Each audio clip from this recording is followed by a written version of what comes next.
ஐயா அவர்கள் உங்கள் மத்தியிலே சிறப்புரையாற்ற உள்ளார்கள். ஐயாவை பற்றிய ஒரு அறிமுகம். ஐயாவின் பெயர் என் சீதாராமன், மதுரை மனவளக்கலை மன்ற பேராசிரியர். இன்று அவர்கள் பேசுகிற தலைப்பு கருத்வயம். கருத்வயம்னா கடமை, அது சமஸ்கிருத வார்த்தை கருத்வயம். அவர் 26 வருடங்களாக உலக சமுதாய சேவா சரங்கத்திலே தொண்டாற்றி வருகிறார்கள். அவர்களுடைய படிப்பு, கல்லூரி படிப்பு MA எக்கனாமிக்ஸ், நமது மனவளக்கலை மன்ற படிப்பு MSc யோகா. சிங்கப்பூர், மலேசியாவில் உள்ள மன்றங்களுக்கு தொண்டு செய்துள்ளார். 31 ஆண்டு காலம் ஸ்டேட் பேங்க் ஆஃப் இந்தியாவில் அதிகாரியாக இருந்து ஓய்வு பெற்றவர். அவர் முழு நேரம் சேவையில் ஈடுபடுகிற காரணத்தினாலே அவர் பிரம்மச்சாரி. தொடர்ந்து அனைத்து மன்றங்கள், கிராமங்கள், பள்ளி, கல்லூரிகள் மனவளக்கலை பயிற்சிகளை சிறப்பாக நடத்தி கொண்டிருக்கிறார்கள். ஆழியாறில் தொடர்ந்து 7 நாட்கள் மௌனம் நடத்தி வருகிறார்கள்.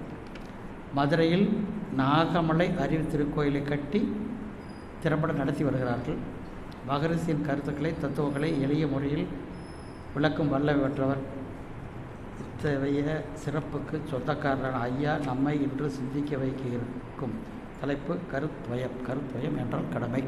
எனவே கடமை என்ற தலைப்பிலே பேசுகிறார்கள். எனவே கடமை என்ற தலைப்பிலே சொற்பொழிவாற்ற வந்த பேராசிரியரையும் அவரது சொற்பொழிவை கேட்க வந்த உங்களையும் மன்றத்தின் சார்பாக, அறக்கட்டளையின் சார்பாக வாழ்க குருவடி சரணம். என்னை யான் அறிய வேண்ட, நீயே என் குருவாய் வந்தாய் இறைவா. சென்னியில் சிந்தை வைத்தே சீர்த்தவம் முறையாய் ஆற்றுகின்றேன். என்னுள் உண்மையை காட்டி அறிவாய் நின்று விளங்குகின்றாய். முன்னை சேர் வினைகள் தூய்மை பெறவே முயன்று அரணறி நின்று வாழுகின்றேன். யாம் உரைக்கும் வார்த்தையெல்லாம் நாயகனின் வார்த்தையன்றி யாம் உரைக்கும் வார்த்தையெல்லாம் வாழ்க வையகம், வாழ்க வையகம், வாழ்க வளமுடன். அன்புக்கினிய சகோதர சகோதரிகளே, இந்த இனிய மாலை பொழுதிலே உங்கள் அனைவரையும் பணிவாக வணங்கியும் வாழ்த்தியும் மகிழ்கிறேன். குருமகா நருத்தந்தை வேதாத்ரி மகரிஷி அவர்களின் தாழ் பணிந்து அவர் தம் பேரறிவோடு இணைந்து நின்று அவர் அருளிய தத்துவத்தை கர்த்தவியம் என்ற ஒரு தலைப்பிலே உங்களுக்கு வழங்க இருக்கிறேன். வாழ்க வையகம், வாழ்க வையகம், வாழ்க வளமுடன். அன்பர்களே, இந்த கர்த்தவியம் அப்படிங்கிற ஒரு வார்த்தை ஒரு சான்ஸ்கிரிட் வார்த்தை அப்படின்னு ஐயாவும் சொன்னாங்க. உண்மைதான். திடீர்னு தலைப்புன்னு கேட்ட பிறகு இந்த வார்த்தை தோணியது, சொன்னேன். நானும் கேள்விப்பட்டிருக்கிறேன், அதுக்கான அர்த்தமும் எனக்கு ஓரளவு தெரியும். சரி, இருந்தாலும் ரெஃபர் பண்ணோம்னு நிறைய ரெஃபர் பண்ணிட்டு தான் வந்திருக்கேன். அந்த வார்த்தைக்கு ரெஃபர் பண்ணிட்டு வந்திருக்கேன். அப்போ அந்த கர்த்தவியம் அப்படிங்கிற வார்த்தை எங்கே இருந்து அது வந்திருக்குதுன்னா சான்ஸ்கிரிட் தான். பியூர்லி அது ஒரு சமஸ்கிருத வார்த்தை தான் கர்த்தவியம். நீங்களும் ஏதாவது சுப்ரபாதம் இதெல்லாம் கேட்டுறப்ப அதில் வரும் சில வார்த்தைகள் கர்த்தவியம் அப்படின்னு வரும். நம்ம அதை அப்படியே கடந்து போயிடுவோம். இருந்தாலும் அதை கடந்து போகல, அதில் என்ன இருக்குது அப்படிங்கிறத கொஞ்சம் தெரிஞ்சுக்கணும் அப்படிங்கிறக்காக சில விஷயங்களை உங்களுக்கு அது அந்த வார்த்தை எங்கிருந்து அது தோற்றுவாய் அப்படிங்கிறதெல்லாம் கொஞ்சம் ஓரளவு தெரிந்து கொள்வது நல்லது அப்படிங்கிறதுக்காக. ஏன்னா அதுவும் ரிலேட்டடாக நம்ம யோகத்துக்கு அது ரிலேட்டடான ஒரு சொற்றொடர் தான். அப்போ கர்த்தவியம் அப்படின்னு சொல்லும் பொழுது அந்த வார்த்தை யோக பள்ளியில் பயிற்றுவிக்கக்கூடிய அந்த காலத்தில் இந்த ஹடயோகம் அப்படிங்கிறதை பற்றி பிராணாயாம பயிற்சி, முக்கியமாக ஹடயோகத்தில் பிராணாயாமம் தான் சொல்லிக் கொடுப்பாங்க. அந்த மூச்சை எப்படி பயன்படுத்தினால் இந்த உலகாதாய வாழ்க்கையிலிருந்து கொஞ்சம் விடுபட்டு இருக்கலாம், அதெல்லாம் அந்த ஹடயோகத்தில் சொல்லப்பட்ட பிராணாயாம பயிற்சி. அந்த பயிற்சிக்கான எப்படி செய்வது அப்படிங்கிற ஒரு வழிமுறைகளை சொல்லக்கூடிய ஒரு வார்த்தை சொற்றொடர் தான் என்னது கர்த்தவியம் அப்படின்னு அந்த யோக பள்ளியில் இந்த வார்த்தையை அவங்க பயன்படுத்தியிருக்காங்க. அதாவது அந்த பிராணாயாம பயிற்சியை செய்வதற்கான வழிமுறைகள், அதுக்கு பேர் தான். அந்த வழிமுறைகளுக்கு தான் என்ன பேர் கொடுக்குறாங்க? கர்த்தவியம் அப்படின்னு கொடுக்குறாங்க. இதில் யோகா பயிரக்கூடிய ஹடயோகத்தில். அதுக்கடுத்தது இதிகாசங்கள், புராணங்கள், இதிலெல்லாம் தெய்வத்தை நாம் எவ்வாறு வழிபடுவது அப்படிங்கிறத சொல்லிக் கொடுக்கக்கூடிய அந்த வழிமுறைகளுக்கு கர்த்தவியம் அப்படின்னு அந்த இதிகாசங்கள் புராணங்கள் அந்த வார்த்தையை பயன்படுத்துகிறாங்க. தெய்வத்தை எவ்வாறு வழிபாடு செய்வது. அது நிறைய தெய்வங்கள் அந்த காலத்தில் வணங்கியிருக்காங்க. ஒவ்வொரு கோள்களையும் தெய்வமாக நினைத்து வணங்கியிருக்காங்க. சூரியனை நினச்சி வணங்கியிருக்காங்க. எல்லா கோள்களையும் நினச்சி வணங்குறாங்க. இப்படி எல்லா அதெல்லாம் தெய்வங்களாக அவர்கள் வணங்கியிருக்கிறாங்க. ஏன்னா நம்மை மீறிய ஒரு ஆற்றல் அங்கே இருக்குது. அதனால் அதை எல்லாத்தையும் தெய்வ வழிபாடாக வழிபட்டு அந்த வழிபாட்டு முறைகளை நாம் எப்படி வழிபட வேண்டும் என்ற ஒரு வார்த்தையை அவர்கள் கர்த்தவியம் அப்படிங்கிற ஒரு வார்த்தையாக அந்த இதிகாசங்கள் புராணங்களில் அவங்க சொல்லியிருக்கிறாங்க. அடுத்து வேதாந்தம் அப்படின்னு சொல்லும் பொழுது கிமு 3ஆம் நூற்றாண்டில் வாழ்ந்த அஷ்டவக்ரர் அப்படின்னு சொல்லக்கூடிய அஷ்டவக்ர கீதை அப்படின்னு ஒன்று இருக்குது. அந்த கீதையில் ஜனகர் பெருமானுக்கு அவர் அருளி செய்த சில விஷயங்களை அவர் எப்படி நடைமுறைப்படுத்த வேண்டும், செயல்படுத்த வேண்டும் என்பதையெல்லாம் அவர் சொல்லிக் கொடுத்த அந்த கற்றுக் கொடுக்குறாருல, அந்த கற்றுக் கொடுத்த வித்தைக்கு தான் கர்த்தவியம் அப்படிங்கிறத சொல்கிறாங்க. அதில் ஒரு வார்த்தை சொல்கிறாங்க, என்ன அப்படின்னா, சூரியன் ரொம்ப அதிகமாக நின்னோம்னா கொஞ்சம் அதிகமாக வெயிலே அலைஞ்சிட்ருக்கவங்களுக்கு கொப்பளம் மாதிரி வந்துடுது இல்லை. அந்த கொப்பளங்கள்லாம் வந்ததுன்னா எவ்வளோ கஷ்டப்படுவாங்க அதை போக்குறதுக்கு. அக்கி அப்படின்னு சொல்லுவோம். அது போகிறதுக்கு எப்படியும் ஒரு மாதமாவது அது ரொம்ப துன்பப்படுத்திடும். அதுபோல் இந்த வாழ்க்கையில் ஏற்படக்கூடிய கொப்பளங்களை நீ எப்படி நீக்குவது அப்படின்னு அஷ்டவக்கரருக்கு சொன்ன கீதை. அஷ்டவக்கரர் ஜனகருக்கு சொன்ன கீதை அதுதான் அஷ்டவக்கர கீதை. அப்போ அந்த வாழ்க்கையில் ஏற்படக்கூடிய துன்பங்களில், துயரங்கள், துக்கத்தில் ஏற்படக்கூடிய அந்த கொப்பளங்களையெல்லாம் நீ எப்படி போக்குவது அப்படின்னு ஜனகருக்கு அஷ்டவக்கரர் சொன்ன அந்த விஷயத்துக்கு தான் என்ன சொல்கிறாரு, கர்த்தவியம். அடுத்தது பௌத்தம். அதில் மகாயானம் அப்படின்னு ஒன்று இருக்குது. அந்த மகாயானத்தில் சடங்கு முறைகள் நிறைய வச்சுருப்பாங்க. புத்தத்தில் நம்ம சடங்கு முறை இல்லைன்னு சொல்ல முடியாது, நிறைய சடங்கு முறைகள் இருக்குது. அதை அனைத்தையும் பின்பற்றக்கூடிய வழிமுறைகள். ஏன்னா அதில் குறிப்பாக ஒரு ஃபங்க்ஷன் இருக்குது அப்படின்னு சொன்னால் அதில் என்னெல்லாம் சமையல் பண்ணணுங்கிறதையெல்லாம் பட்டியலிட்டு பௌத்தம் சொல்லுது. அதில் அவங்க செய்யக்கூடிய கடைபிடிக்கக்கூடிய அந்த சமையல் குறிப்புகள் அதெல்லாம் எப்படி நீ ஃபாலோ பண்ணணும், அதுக்கு அந்த வார்த்தையை கர்த்தவியம் அப்படிங்கிற வார்த்தையை அவங்க பயன்படுத்தியிருக்காங்க. அடுத்து சமணம். சமணத்தில் பண்டிகைகளில் அவர்கள் என்னெல்லாம் செய்யணும் அப்படிங்கிறத ஒரு வழிமுறைகள் எல்லாம் அவங்களுக்கு சொல்லிக் கொடுக்குறாங்க. அப்போ அந்த இடத்துல சமணம் அப்படின்னு சொல்லும் பொழுது அவங்களும் என்ன பண்ணுறாங்க, இந்த கர்த்தவியம் எப்போ பண்டிகைகளில் அவர்கள் செய்ய வேண்டிய குறிப்புகள் என்னெல்லாம், வழிமுறைகள் என்னெல்லாம் அப்படிங்கிறத எல்லாத்தையும் சொல்லக்கூடிய ஒரு வார்த்தைக்கு என்ன பண்ணியிருக்காங்க, கர்த்தவியம்னு பயன்படுத்தியிருக்காங்க. அடுத்து கடைசியில் இந்த கர்த்தவியம் அப்படிங்கிறத பயன்படுத்தினது கடைசியாக நமக்கு தெரிந்த கீதா உபதேசம். கீதா உபதேசத்தில் அர்ஜுனனுக்கு அம்பையும் இல்லையும் கீழத்துக்கு போட்ட பிறகு அவனை கூப்பிட்டு அவனுக்கு சொல்லி கொடுக்குறாரு. என்ன சொல்லி கொடுக்குறாரு, எல்லாத்தையும் பொறுப்பெல்லாம் விட்டுட்டு நீ வாட்டுக்கு இப்படி கீழத்துக்கு போட்டையே, எவ்வளவு பொறுப்பு இனிமேல் இருக்குது உனக்கு. இந்த சண்டையை நீ என்ன பண்ணணும், இந்த போரை கண்டிப்பாக நீ பண்ணி தான் தீரணும். எதுக்காக பண்ணணும் அப்படின்னு சொன்னார்ல, அதுக்கு நிறைய விளக்கங்கள் அவர் கொடுத்தார்ல.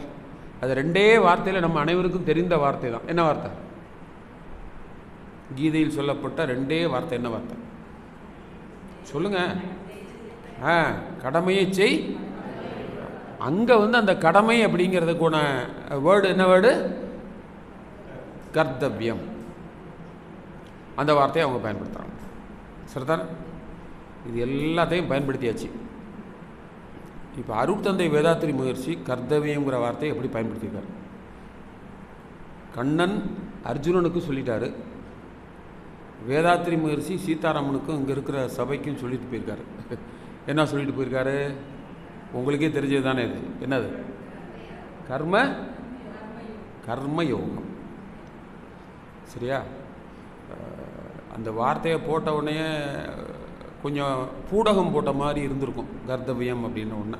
எல்லோரும் என்னமோ ஏதோ அப்படிங்கிற மாதிரி என்கிட்ட கூட அம்மா கூட கேட்டாங்க ஃபோன் பண்ணி, அந்த வார்த்தையை என்னென்ன அர்த்தம் சொல்லிடுங்க, தலை வெடிச்சிடும் எனக்கு அப்படின்னாங்க. அது ஒரு சமஸ்கிருத வார்த்தையாக இருக்கிறதுனால அது புரியாத ஒரு விஷயம். அது இன்னொன்று என்னென்னா, இந்த ஒரு வார்த்தையை நம்ம கொடுக்குறோம் அப்படின்னு சொன்னால் அதை பற்றி சிந்தனையிலே இருந்திருக்காங்கல்ல, யாரோ 1-2 பேராது. அந்த சிந்தனையை நான் வர்றதுக்கு முன்னாலேயே அந்த தூண்டுறதுக்கு அந்த வார்த்தையை பயன்படுத்திருக்கல. அதுக்காக அந்த வார்த்தைக்கு என்ன செய்யலாம், நன்றி சொல்லிக்கலாம் இல்லையா? அப்போது ஒரு தத்துவம் சொல்கிறோம் அப்படின்னு சொன்னோம்னா அந்த வார்த்தை புரியலை, இருந்தாலும் வேதாத்திரியத்தை பற்றி ஏதோ பேச போகிறாரு அப்படிங்கிற சிந்தனை உங்களுக்கு மேலோங்கியே இருந்திருக்கணும், கண்டிப்பாக இருந்திருக்கணும் இல்லையா? எனக்கு இருந்தது, உங்களுக்கு இருந்திருக்கும்னு நான் நினைக்கிறேன். நேற்றே சொல்லிட்டு இருந்தீங்களா?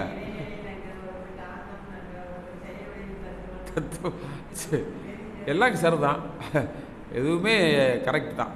ஏன்னா ஒவ்வொருத்தரும் அந்த வார்த்தையை எப்படியெல்லாம் பிரயோகம் பண்ணியிருக்காங்கிறத இப்போ அடுக்கா சொல்லிட்டேன் உங்களுக்கு. லாஸ்ட்டாக கீதா உபதேசம் வரைக்கும் கம்ப்ளீட்டாக சொல்லியாச்சு. அடுத்து அருட்தந்தை அவர்கள் அந்த கர்த்தவியம்ங்கிற வார்த்தையை எப்படி பயன்படுத்தியிருக்காரு அப்படிங்கிறத பற்றி தான் என்ன செய்ய போகிறோம், இவ்வளோ கொஞ்சம் நேரம் நம்ம பேச போகிறோம். அதே ஒரு சிந்தனை விருந்தாக நம்ம எடுத்து இன்றைக்கி பண்ணிக்கலாம். கர்ம யோகம், சரியா? நிறைய கேட்டிருப்போம் இல்லையா? கர்ம யோகம் கேட்டிருப்போம், நடைமுறைப்படுத்தியிருப்போமாங்கிறது தான் சிக்கல். எல்லாருக்கும் கர்மயோகத்தை பற்றி தெரியுமா தெரியாதா? அப்பா எவ்வளோ தெரியும், ஒரு நாள் பூரா பேசுனா கூட பேசுவோம் இல்லையா? ஆனால் 1 மணி நேரமாக அதை கடைபிடிப்போமா அப்படின்னு யோசித்து பார்த்தோம் அப்படின்னு சொன்னோம்னா அது கொஞ்சம் கஷ்டமாக தான் இருக்கும். ஏன்னா கர்மயோக நெறிகள் அப்படின்னு சொல்லும் பொழுது அது சாதாரண விஷயம் இல்லை அது. ஏன்னா யோகம் அப்படின்னு சொல்லிட்டாவே இந்த இந்திய ஆன்மீக சரித்திரத்தில் 4 யோகங்கள் சொல்லப்பட்டது. அதில் நம்ம எல்லாத்துக்கும் தெரிஞ்ச யோகம் என்ன யோகம்?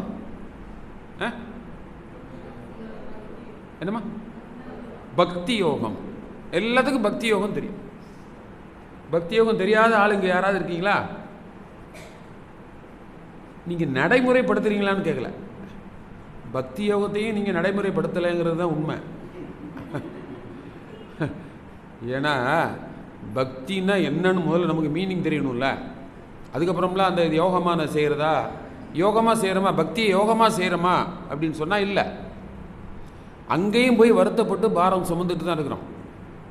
அதனால தான் இயேசு மகான் சொல்கிறப்ப வருத்தப்பட்டு பாரம் சுமந்து என்னிடத்தில் வாருங்கள் இளைப்பாறுதல் தருகிறேன்னு சொல்கிறார். அப்போ அங்கேயும் போய் வருத்தப்பட்டு ஏதாவது ஒன்று நடக்காதா அப்படின்ற மாதிரி தான் அங்கேயும் போய் நிற்கிறோம் இல்லையா? இப்போ சாமிஜி தான் வந்து அந்த பக்தி அப்படிங்கிறதுக்கு ரொம்ப அழகாக சொன்னாங்க. அதாவது கொஞ்சம் அறியாத புரியாத மக்களுக்கு இன்னது செஞ்சால் இன்னது நடக்கும், ஒரு செயல் செஞ்சால் ஒரு விளைவு வரும் அப்படின்னு அறியாத புரியாத மக்களுக்கு அந்த பக்தியின் மூலமாக அறநெறியை போதிப்பதற்காக உருவாக்கியது தான் பக்தி யோகம். தானே உணர்ந்து திருந்தி அப்படி யோகமாக நீங்கள் இருக்கிறதுக்கு பேர் ஞான யோகம்னு சாமிஜி விளக்கம் கொடுத்துருக்காரு. உங்களுக்கு யாரும் கைட் பண்ண வேண்டியதில்லை, நீங்களே உணர்ந்து திருந்தி இருந்தீங்கன்னா அதுக்கு பேர் ஞான யோகம். இல்லை நான் உணராமே இருக்கிறேன், அடுத்தவர்கள் மூலமாக உங்களுக்கு உணர்த்துவது அப்படின்னு சொன்னால் அதுக்கு என்ன பேர்? பக்தி யோகம். இப்போ இது ரெண்டுக்கு சாமிஜி டெஃபினிஷன் கொடுத்துட்டாரு. இப்போ நாம் எந்த யோகத்தில் இருக்கோம்னு சொல்லுங்கள்? தானே உணர்ந்து திருந்துறீங்களா இல்லை அருட்தந்தை வேதாத்திரி மகிழ்ச்சி சொல்லி திருந்துறீங்களா? அப்போ எந்த யோகத்தில் இருக்கீங்க? அதான் முதல்ல சொன்னேன், பக்தி யோகத்தை பற்றி நமக்கு தெரிந்தது மிக மிக கம்மி. அவ்வளோ விஷயம் இருக்குது உள்ள. இறைவனிடம் போய் நின்று ஏதோ கேட்டு பெறுவது அப்படிங்கிறது இல்லை. இயற்கைக்கு நீங்கள் முரணாக எதெல்லாம் நடக்கிறீங்களோ அதெல்லாம் பக்தி யோகத்தில் இல்லை. பக்தினா இறைவனுக்கு முரணாக நீங்கள் நடக்கக்கூடாது, அதான் பக்தி யோகம். அதை உங்களுக்கு சொல்லி கொடுக்குறாரு சாமிஜி. நீங்கள் இதில் கற்றுக்கொண்டு அதுக்கப்புறம் நல்லா அதில் பக்தி யோகத்தில் வெல்வர்ஷாகி அதுக்கப்புறம் நீங்களே உணர்ந்து எந்த இடத்துலையும் தவறு செய்யாமல் இருக்கிறீங்க பாருங்கள், அதுதான் ஞான யோகம். இப்போ புரிஞ்சிருக்குன்னு நினைக்கிறேன் இல்லையா? இதில் எத்தனை பேர் ஞான யோகத்தில் நிற்கிறீங்க, எத்தனை பேர் இன்னும் பக்தி யோகத்தில் இருக்கீங்களோ? உங்களுக்கு பக்தி யோகம்னா வேறு என்னமோ சொல்லுவோம்னு நினைக்கிறது இல்லை. போய் அங்கே போய் பூஜை அடிக்கிறது வைக்கிறது அதெல்லாம் பக்தியே கிடையாது. Nothing doing. இறைவனுக்கு அதெல்லாம் செய்ய வேண்டிய அவசியமே இல்லை. பக்தினா என்ன? அறநெறியின்படி வாழ்வதற்கான வழிமுறைகளை ஒரு குருவானவர் எனக்கு சொல்லி கொடுக்குறாரு, அது பக்தி. இறைவனுக்கு விரோதமாக நடக்காதடா கண்ணை கெடுத்து விடுவார், சாமி கண்ணை கெடுத்து விடுவார் அப்படின்னு பயமுறுத்தி சொல்லுவாங்க. அச்சுறுத்தியும் ஆசை காட்டியும் அவனை என்ன பண்ணுறது? அறநெறியில் வாழ வைப்பது. எப்போ? இறைவனை வைத்து. உனக்கு மேலே ஒருத்தன் இருக்கிறான், அவன் என்ன பண்ணுவான்? உன்னைய தண்டிச்சிருவான் அப்படின்னு சில விஷயங்களை சொல்லி போதித்து நீ என்ன செய்யக்கூடாது? தப்பு பண்ணக்கூடாது அப்படின்னு போதிக்கிறது பக்தி யோகம். இதெல்லாம் கேட்டு தானே உணர்ந்து திருந்துவது எது? ஞான யோகம். இதுதான் சாமிஜி அழகாக இந்த டெஃபினிஷன் கொடுத்துருக்காங்க. அப்போ இந்த யோகத்தில் நம்ம வந்தாச்சு. 4 யோகத்தில் பக்தி யோகம் அப்படிங்கிறத கடந்து ராஜயோகத்தையும் கிட்டத்தட்ட நெருக்கிட்டோம் இல்லையா? அதில் விருப்பப்பட்டவங்க தான் வர்றாங்க. விருப்பப்பட்டவங்கன்னு சொன்னால் அந்த விருப்பம் எழுவதற்கே உங்களுடைய கருமையம் எப்படி இருக்கணும்? ஓரளவாவது தூய்மையாக இருக்கணும். உங்கள் மூதாதையர்கள்லாம் கொஞ்சம் புண்ணிய பலன்கள்லாம் பெற்றுக்கணும். இருந்தால் மட்டும்தான் இந்த எண்ணமே உங்களுக்கு வரும், இல்லைன்னா வராது. மற்றவங்க 1000 சொல்லுவாங்க, இங்கே வாங்க, போகலாம் போகலாம் போகலான்னு கூப்பிடுவாங்க. பட் அவ்வளோ லேஸ்லாம் அங்கே வர முடியாது. ஏதோ ஒரு ஸ்ட்ரைக்காகவும் டக்குன்னு வந்துடும். வந்தால் அதுக்கு என்ன காரணம் அப்படின்னா அவங்க சொன்னாங்க இவங்க சொன்னாங்கிறதெல்லாம் இல்லை. உங்கள் மூதாதையர்களுடைய புண்ணியா பலன் இருந்தால் மட்டும்தான் குருவினுடைய தீட்சையை நீங்கள் வாங்க முடியும். இந்த ராஜயோகத்துக்குள்ளேயே நீங்கள் என்டர் பண்ண முடியும், இல்லைன்னா என்டர் பண்ண முடியாது. அப்போ 4 யோகங்கள்: பக்தி யோகம், ராஜயோகம், ஞான யோகம், கர்மயோகம். இப்போ கர்மயோகம் அப்படிங்கிறத பற்றி நம்ம இப்போ பேச போகிறோம் இல்லையா? சரி, அப்போ கர்மயோகம் அப்படின்னு சொல்லக்கூடியது இன்றைக்கி இந்த கர்மயோகம்தான் இந்த உலகளாவிய எல்லா மனிதர்களுக்கும் என்ன வேண்டியிருக்கு? கண்டிப்பாக இந்த கர்மயோகம் எல்லாத்துக்கும் போய் சேரணும்னு சாமி சொல்கிறாங்க. மனித குலத்தில் இன்றைக்கி இருக்கக்கூடிய தவறுகளுக்கெல்லாம் முக்கியமான காரணம் என்ன அப்படின்னு சொன்னால், இந்த கர்மயோகம் தெரியாதனால தான் அவர்கள் தவறுகளை இழைத்து கொண்டே இருக்கிறார்கள். தப்பு செஞ்சுக்கிட்டே இருக்கிறான், செய்கிறது தப்புன்னு செஞ்சுக்கிட்டு இருக்கிறான். அப்படின்னா என்ன அர்த்தம்? அப்போ பக்தியையும் ஒழுங்காக அவங்க கடைபிடிக்கலைன்னு அர்த்தம். கடைபிடிக்கலன்னு அர்த்தம். அந்த பயம் இல்லை, பயபக்தின்னு சொல்லுவாங்க பாருங்கள், அது இல்லை. சும்மா கோயிலுக்கு போக வேண்டியது, ஏதோ ஒரு என்ன சொல்கிறது, ஒரு சடங்குக்காக. கடமைன்னு சொன்னால் தான் பரவாயில்லையே, நம்ம கடமையை பற்றி தான் இப்போ பேச போகிறோம்.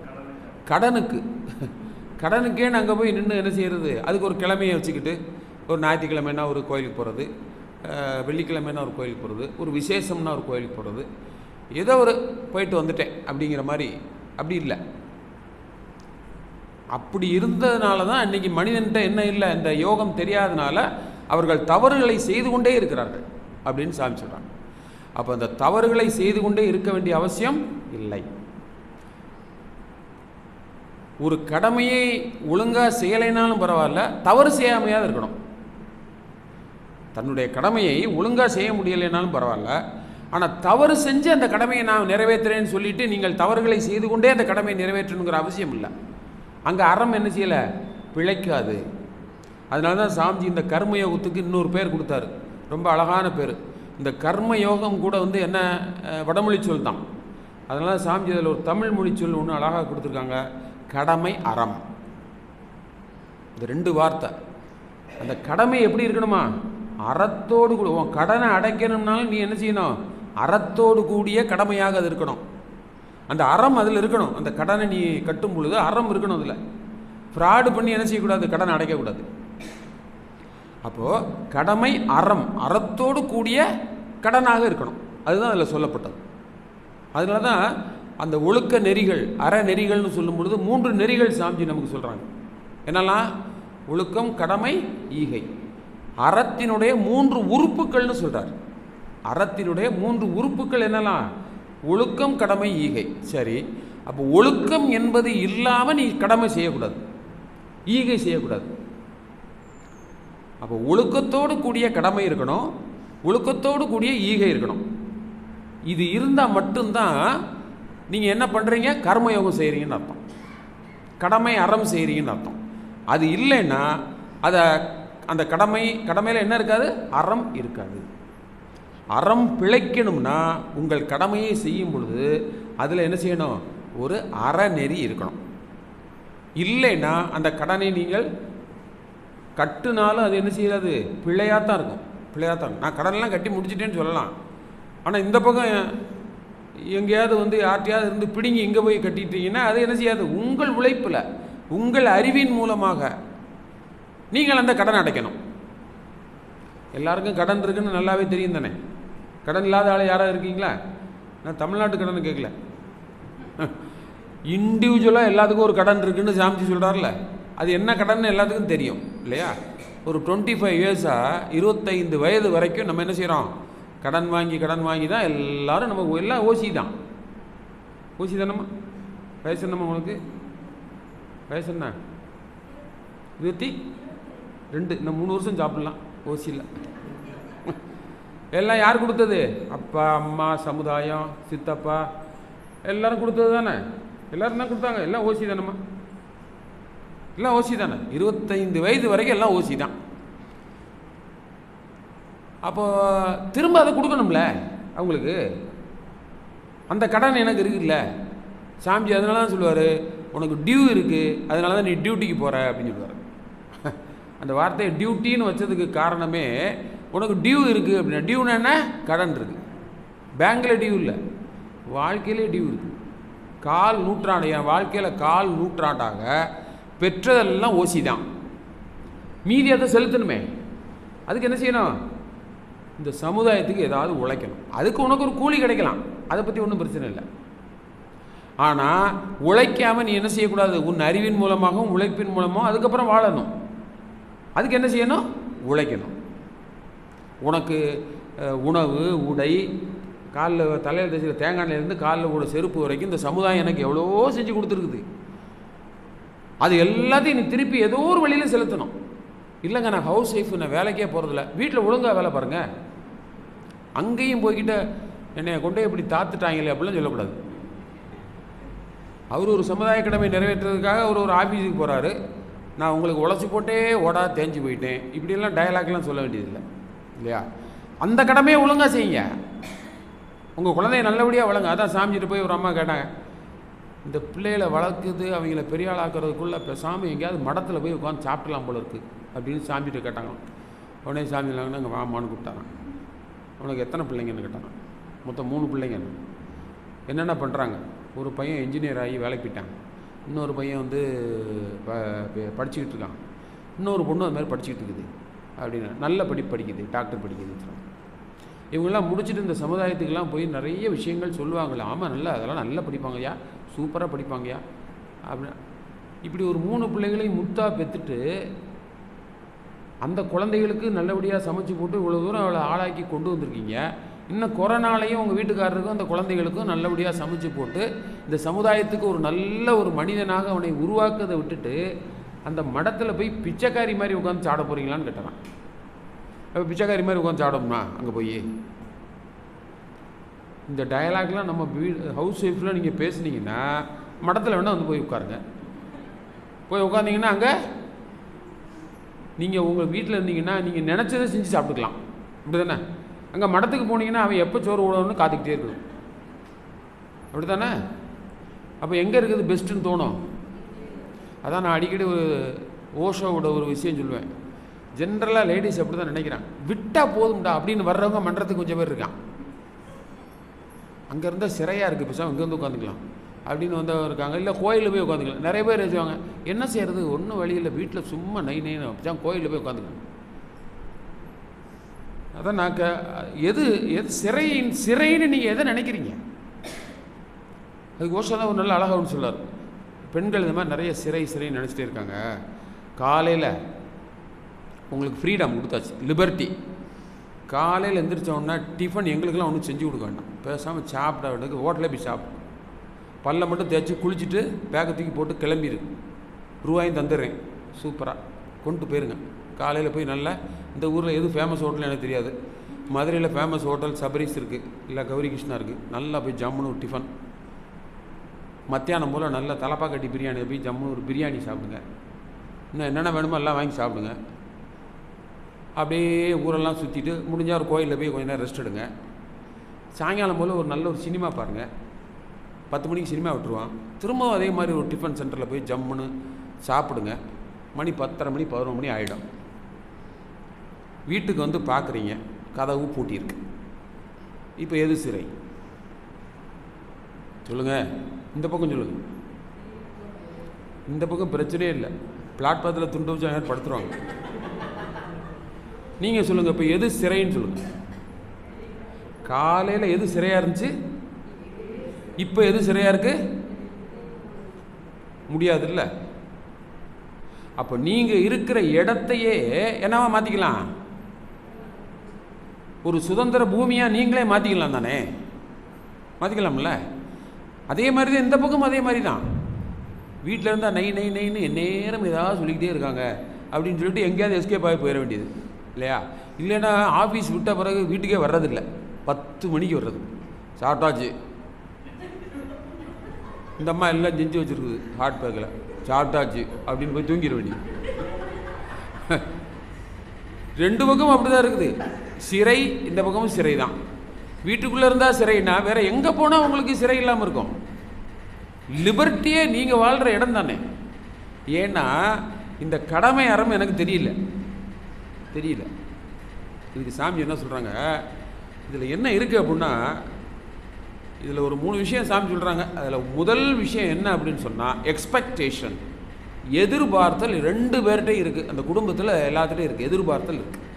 அவர் எதிர்பார்த்தல் ஏன் வேண்டான்னு சொல்கிறாருங்கிறதுக்கு ஒரு பெரிய முக்கியமான ஒரு ரீசன் இருக்குது.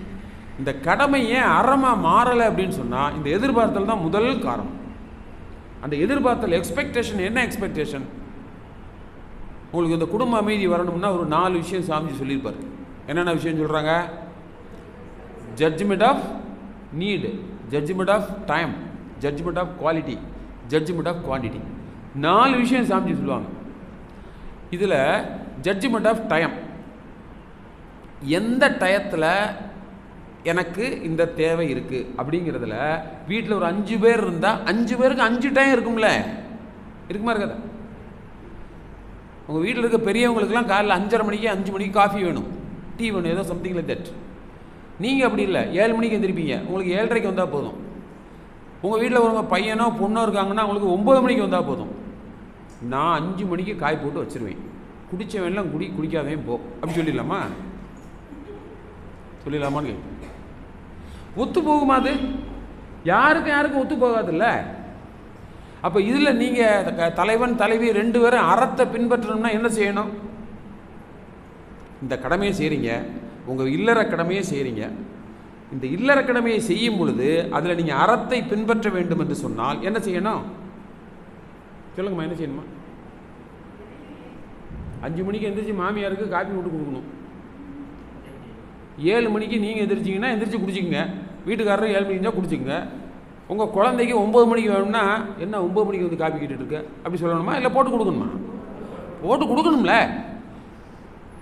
இந்த டைம் வந்து டிஃபரன்ஸாக தான் இருக்கும் அப்படிங்கிறத நான் புரிஞ்சுக்கணும். இன்னும் நிறைய இருக்குது. அடுத்து என்ன? தேவை, ஜட்ஜ்மெண்ட் ஆஃப் நீடு. இது எல்லாத்துக்கும் ஒரே மாதிரி இருக்குமா? நான் 5 இட்லி தான் சாப்பிட்டேன், கண்டிப்பாக நீ 5 இட்லி தான் சாப்பிடணும் அப்படி சொல்ல முடியுமா?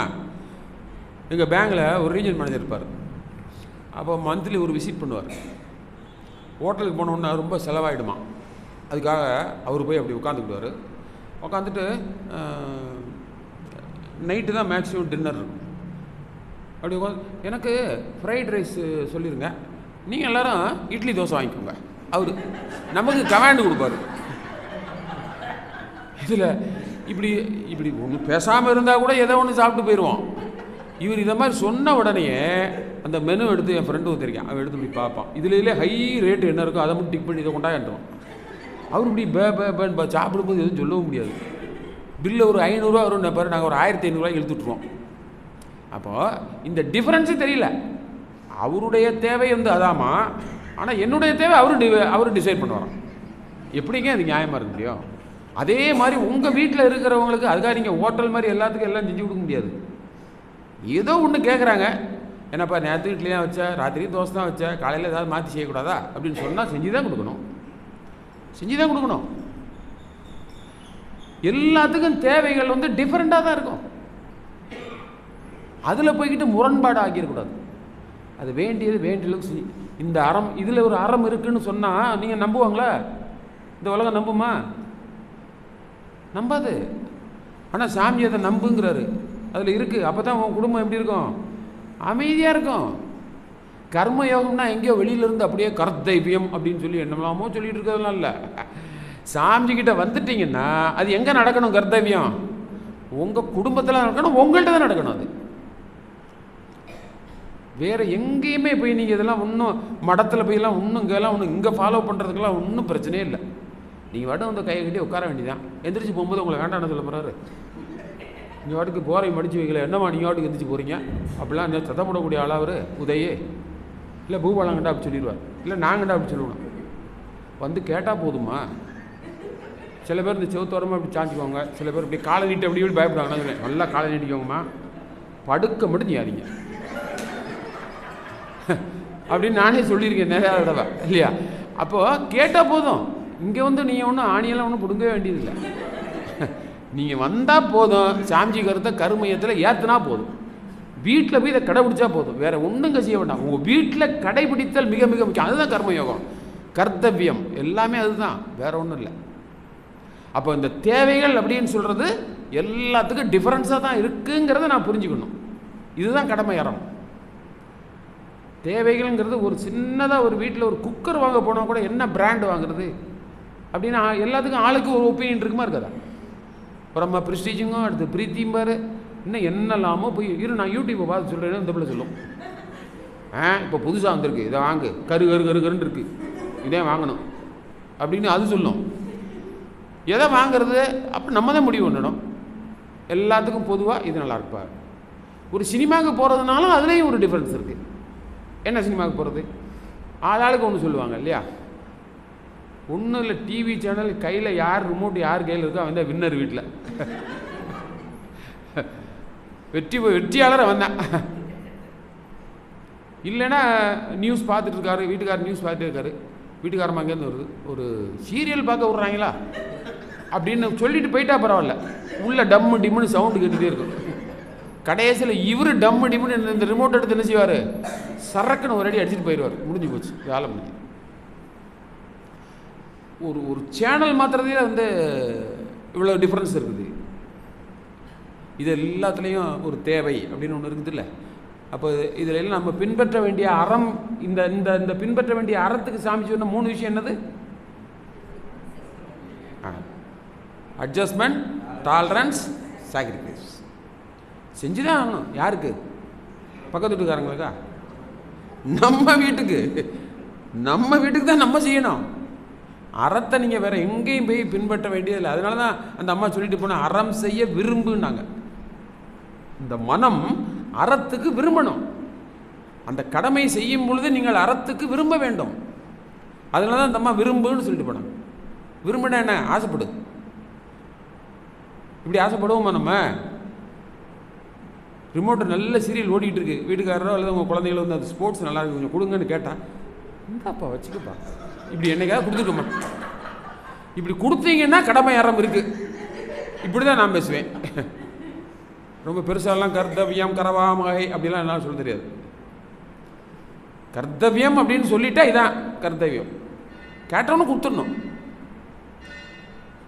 அதே மாதிரி டிவி பார்த்துட்டே இருக்குது, இந்த பொண்ணு என்ன படிக்குன்னு தெரில, பார்த்துட்டே இருக்குது. அம்மாவோ அப்பா வந்து சொல்கிறாங்க, என்னப்பா எக்ஸாமு, நீ பாட்டு டிவி பார்த்துருக்க?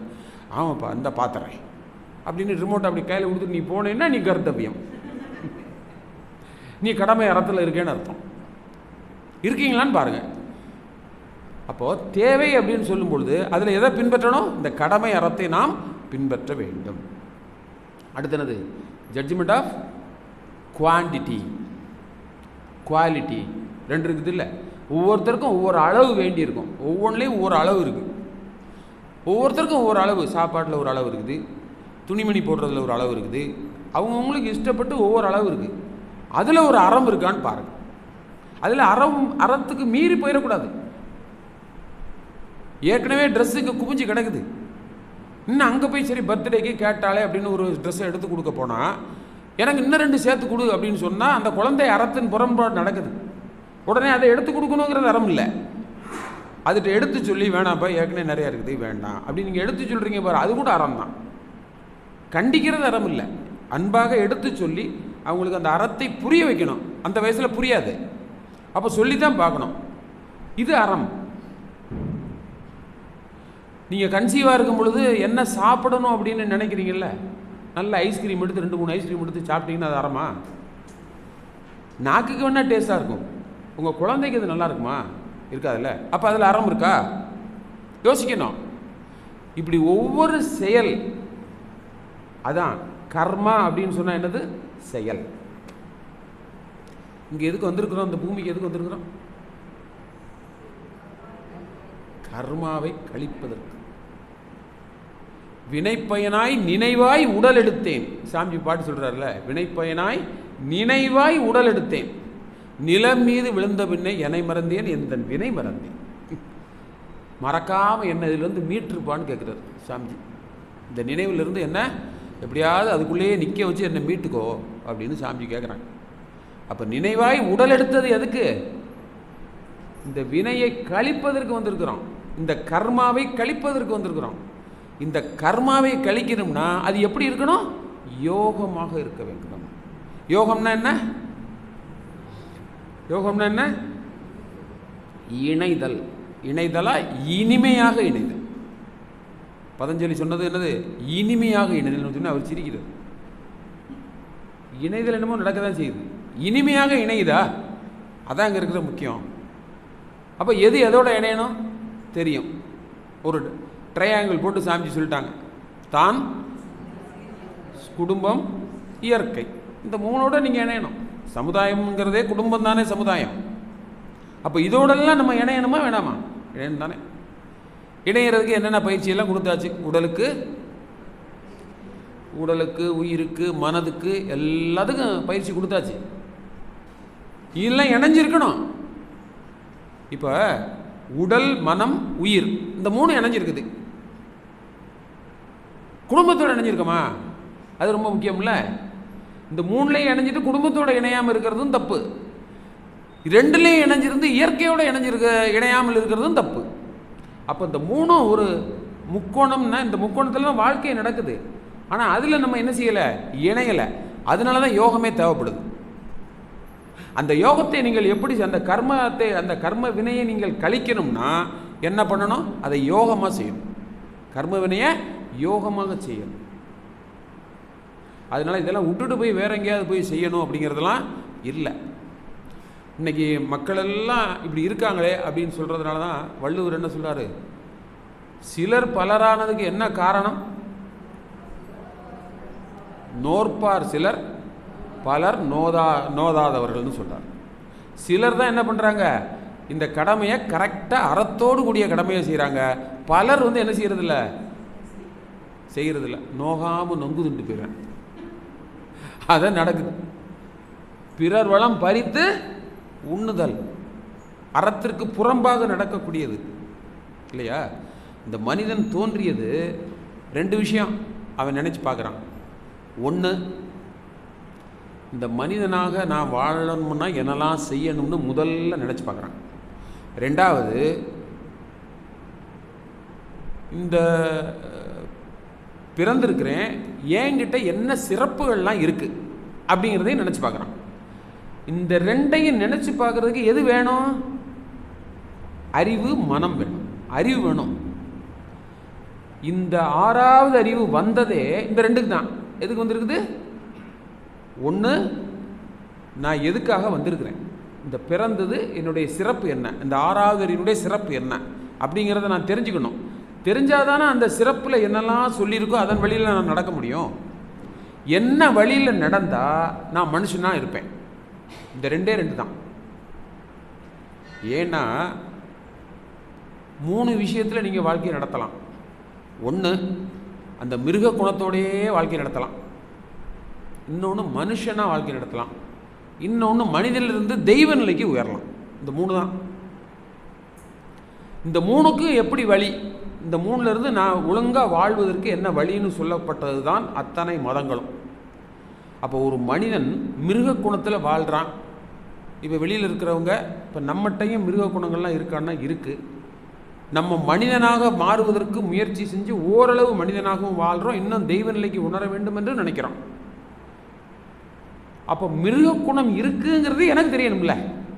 இது மிருக குணம்னு எனக்கு தெரியணும். முதல்ல தெரிஞ்சாதான் நான் மனுஷ குணம் என்னன்னு தெரியும். அதானே?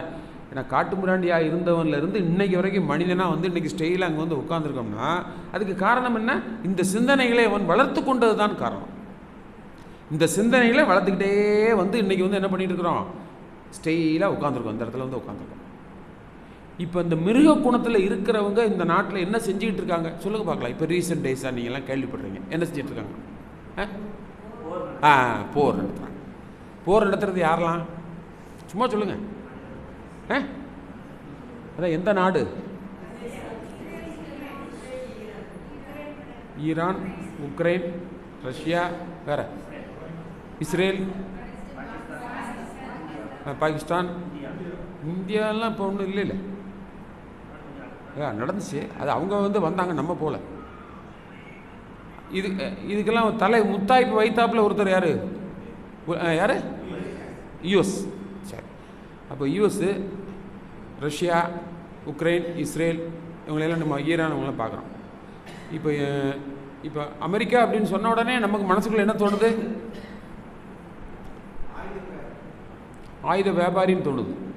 நீங்கள் வெளியில் போய் யூஎஸ் அப்படின்னு சொன்னீங்கன்னா என்ன சொல்லுவாங்க? என்ன நினச்சிட்டு இருக்கோம் யூஎஸ் அப்படின்னு சொன்னா சொல்லுங்கயா. வெளியில் இருக்க மனிதர்கள் நீங்கள் யூஎஸ் போகிறீங்கன்னு சொன்னால் அவங்க என்ன நினைக்கிறாங்க? ஓ அப்பா அப்படி நினைக்கிறாங்க. அப்படி தானே நினைக்கிறாங்க? இல்லைம்மா, அதான் பெரிய இடத்துக்கு போகிறாங்க அப்படின்னு நம்ம நினைக்கிறாங்க. நான் என்ன சொல்கிறேன் அப்படின்னு சொன்னால், ஒரு மிருக காட்சி சாலையை பார்க்குறதுக்கு போகிறோம். இப்போ நான் சொன்ன நாட்டுகளில் நீங்கள் எந்த நாட்டுக்கு போனாலும் ஒரு மிருக காட்சி சாலையில் ஒரு பெரிய மிருகம், அதை பார்க்க போகிறேன். வெள்ளை மாளிகை போனீங்கன்னா ஒரு பெரிய மிருகத்தை பார்த்துட்டு வரலாம்.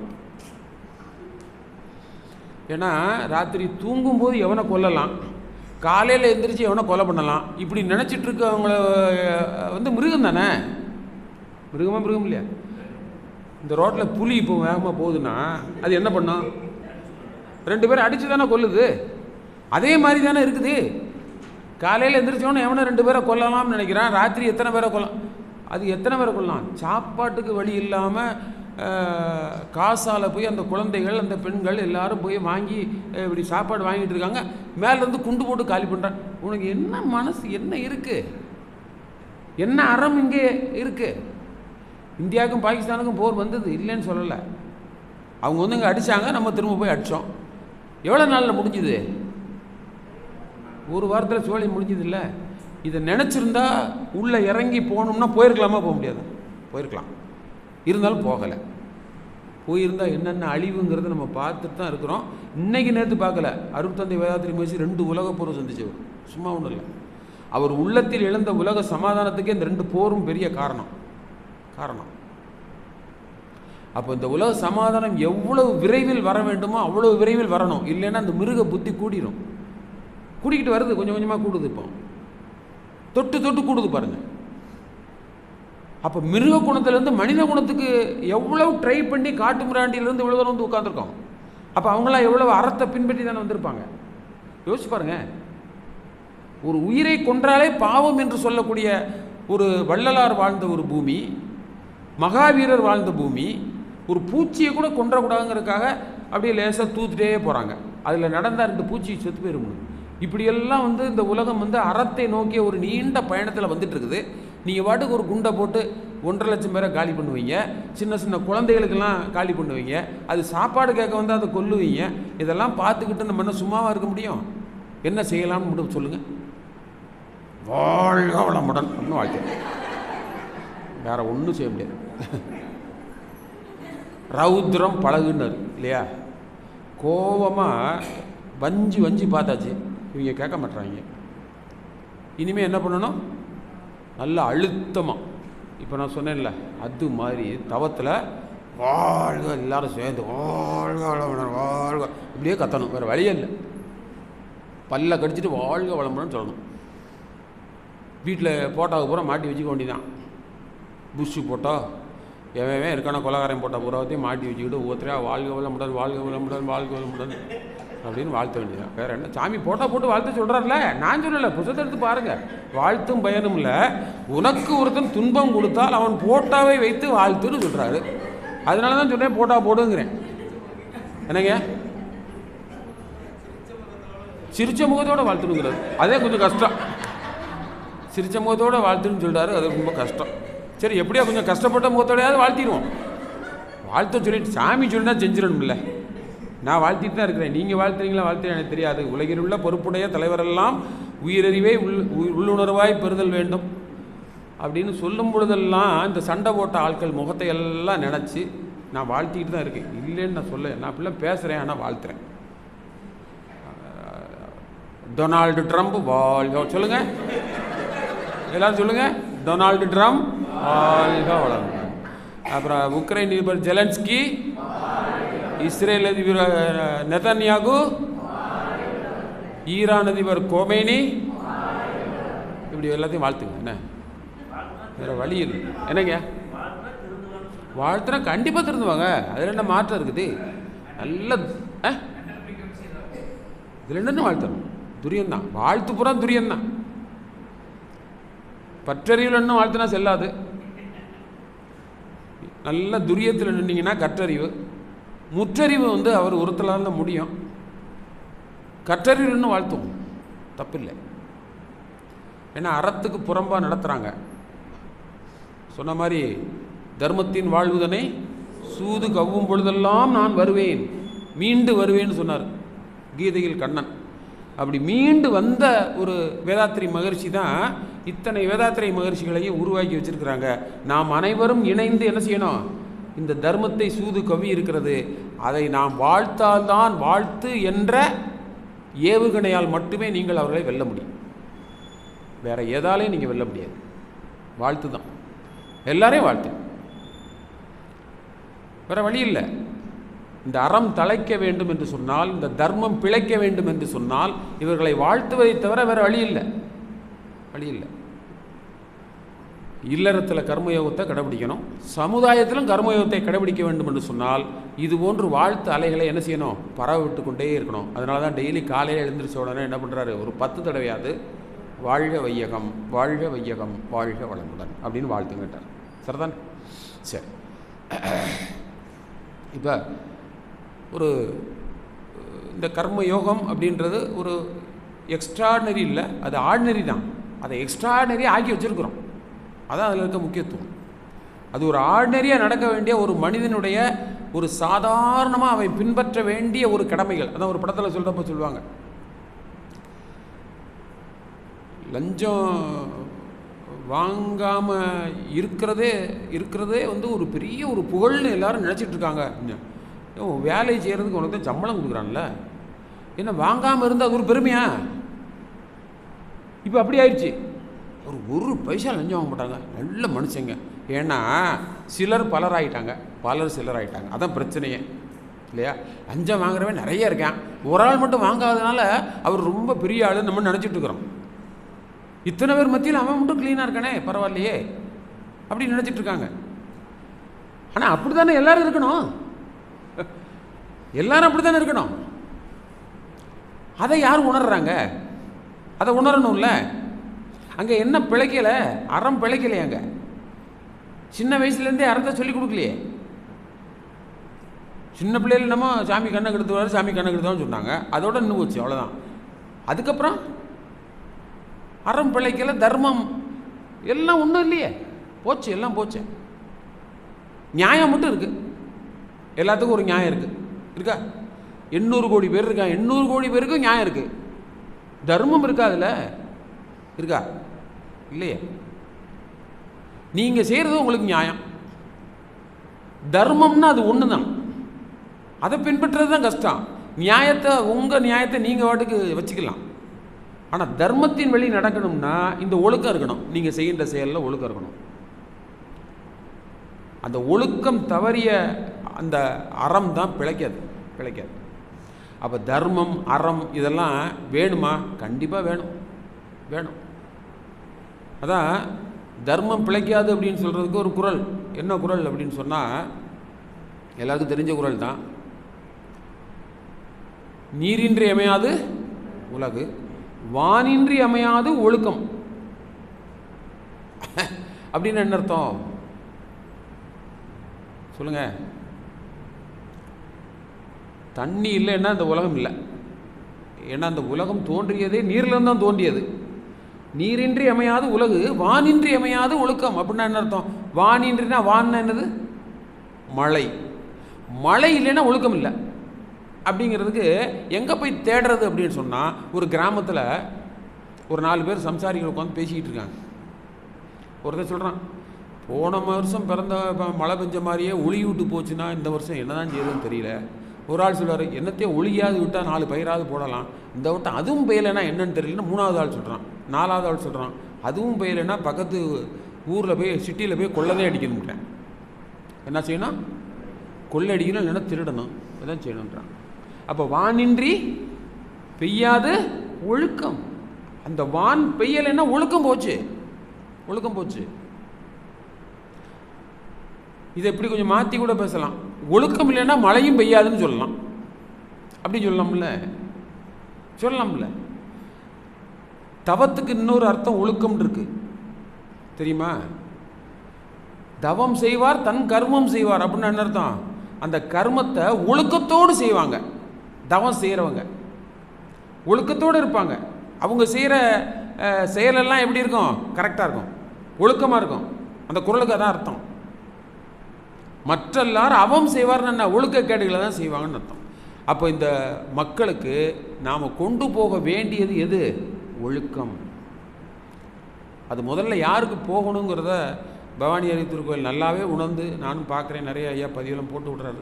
ஸ்கூல் காலேஜ் எல்லா இடத்துலையும் போய் அந்த குழந்தைகளுக்கு போய் நீங்கள் கொடுத்துட்டு வரீங்க பாருங்கள், உண்மையிலே ரொம்ப ரொம்ப ரொம்ப ரொம்ப சிறப்பு, ரொம்ப மகிழ்ச்சி. அப்படி தான் கொடுக்கணும். பூரா 40 வயசு 45 வயசு கிழவியெல்லாம் கூட்டிகிட்டு வந்து கொடுக்கறத விட அந்த இளம் பிஞ்சுகளுக்குள்ளே விதைச்சிடணும், அப்போ தான் விளையும். இது அப்படி இல்லை, கொஞ்சம் லேசாக அப்படி வரும், டொப்புன்னு ஒடிஞ்சு விழுந்துடும். என்னத்தான் மன்றத்துக்கு போய் என்ன இன்னும் 4 பிரச்சனை வீட்டில் வரும், முளைச்சிக்கிட்டே இருக்கும். இங்கே தான் பதிவு கூடிக்கிட்டே இருக்குதே, அதை செயல்படுத்துறது ரொம்ப கஷ்டம்னு சாமியை சொல்லிட்டாரு. என்னடா இப்படி பேச நினைக்காதீங்க, வேறு வழி இல்லை, சொல்லித்தாங்கணும். அவர் சொன்னது அப்படியே சொல்லித்தானாகணும். அதனால் இளம் பிஞ்சுகளுக்கு என்ன செஞ்சணும்? விதைச்சி விட்டுறணும். அது வளருமா? கண்டிப்பாக. நிறைய பேர் சொல்லுவாங்க, என்ன சொன்னோடே கேட்க மாட்டேங்கிறாங்க, என்ன செய்கிறாங்க, வீட்டில் பயிற்சியே செய்யறதுமா. நான் சொன்னேன், ஒன்றும் வேணாம், நீங்கள் பயிற்சி கொடுத்துட்டீங்கல்ல, தீட்சை கொடுத்துட்டீங்கல்ல, காயல்ப்பு சொல்லி கொடுத்துட்டீங்கல்ல, அந்த பயிற்சியும் கையெடுத்து உசுன்னு போட்டான்ல, ஓகே முடிச்சுக்கோ. அவன் வீட்டில் செய்கிறானா செய்யலையா அவனை போய் தண்டிக்கிறது அந்த பேச்சே வேண்டாம். பேரண்ட்ஸாக இருந்தாலும் செய்ப்பான்னு சொல்லுங்கள், செய்யலைன்னா விட்டுருங்க அப்படின்னு சொன்னேன். என்ன எப்படி சொல்கிறீங்க? நாங்கள் கல்யாணம் மட்டும் முடிச்சு வச்சுருங்க, வச்சோடனே தன்னால் வருவேன், தன்னால் வந்துடுவான். என்னைக்காவது ஒரு நாள் வருவான். ஒரு நரைச்ச மண்டை வந்து காயல் போய் எடுத்தான்டா, என்னமோ புசு புசுன்னு சத்தம் கட்டுச்சு, திரும்போட அப்படி வர்றாங்க. 10 வருஷம் ஆயிடுச்சு.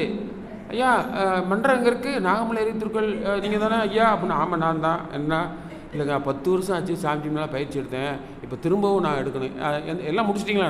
அருளிங்களாம் முடிச்சிட்டேன்டா. சரிங்க, அப்போ ஒன்றும் பிரச்சனை இல்லை, அந்த மண்டபத்துக்கு இருக்குது, டெய்லி ரெகுலராக வந்துட்டு போங்க. இல்லைங்க, அடிப்படை பயிற்சியிலேருந்தே வர்றேன். இப்படி என்கிட்ட நிறைய பேர் பேசுகிறாங்கன்னு சொல்கிறேன். 10 வருஷம் ஆச்சு, திரும்பவும் அடிப்படை பயிற்சியிலேருந்து தீட்சை எல்லாம் போயிட்டுருக்குது, ஓடிட்டுருக்குது. யோசிச்சு பாருங்கள். நான் சொன்னேன்ல, வருவான்னு சொன்னேன்ல, ஏன் அங்கே அடி விழும், அடி விழும், எங்கே ஏதாவது இடத்துல அடி விழுந்துடும், விழுந்தவொன்னே ஓடி வந்துடுவான், அங்கே வந்துடுறான். நான் ஏற்கனவே சொன்னது தான், குருட்ட நீங்கள் ஒரு தடவை தீட்சை வாங்கிட்டு 10 வருஷம் இல்லை 20 வருஷம் இல்லை, இன்னும் செத்தே போனாலும் கூட அடுத்த ஜென்மத்தில் இங்கே வந்ததே ஆகணும், பவானி இடத்துல வந்ததே ஆகணும், வேறு வழியே கிடையாது, கிடையாதுங்க. விடமாட்டார் அவர். இன்னும் 100 வருஷம் இந்த பிரபஞ்சத்தில் அவர் இருக்க போகிறாரு. நல்லா தெரிஞ்சுக்குங்க, உங்களை விடவே மாட்டார். எழுதி வேணும் தர்றேன், விடவே மாட்டார். அவர் சமாதானம் அடையந்தனியே அவர் போக மாட்டார்.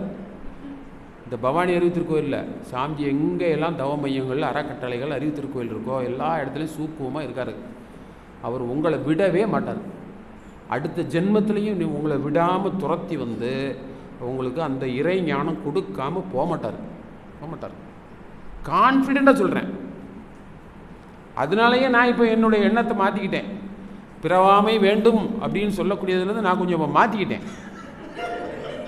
100 வருஷம் கழிச்சுன்னு சொல்லியிருக்காரு. இப்போ ஒரு 80 வருஷம் வரைக்கும் வாழணும்னு வச்சுருக்கேன்.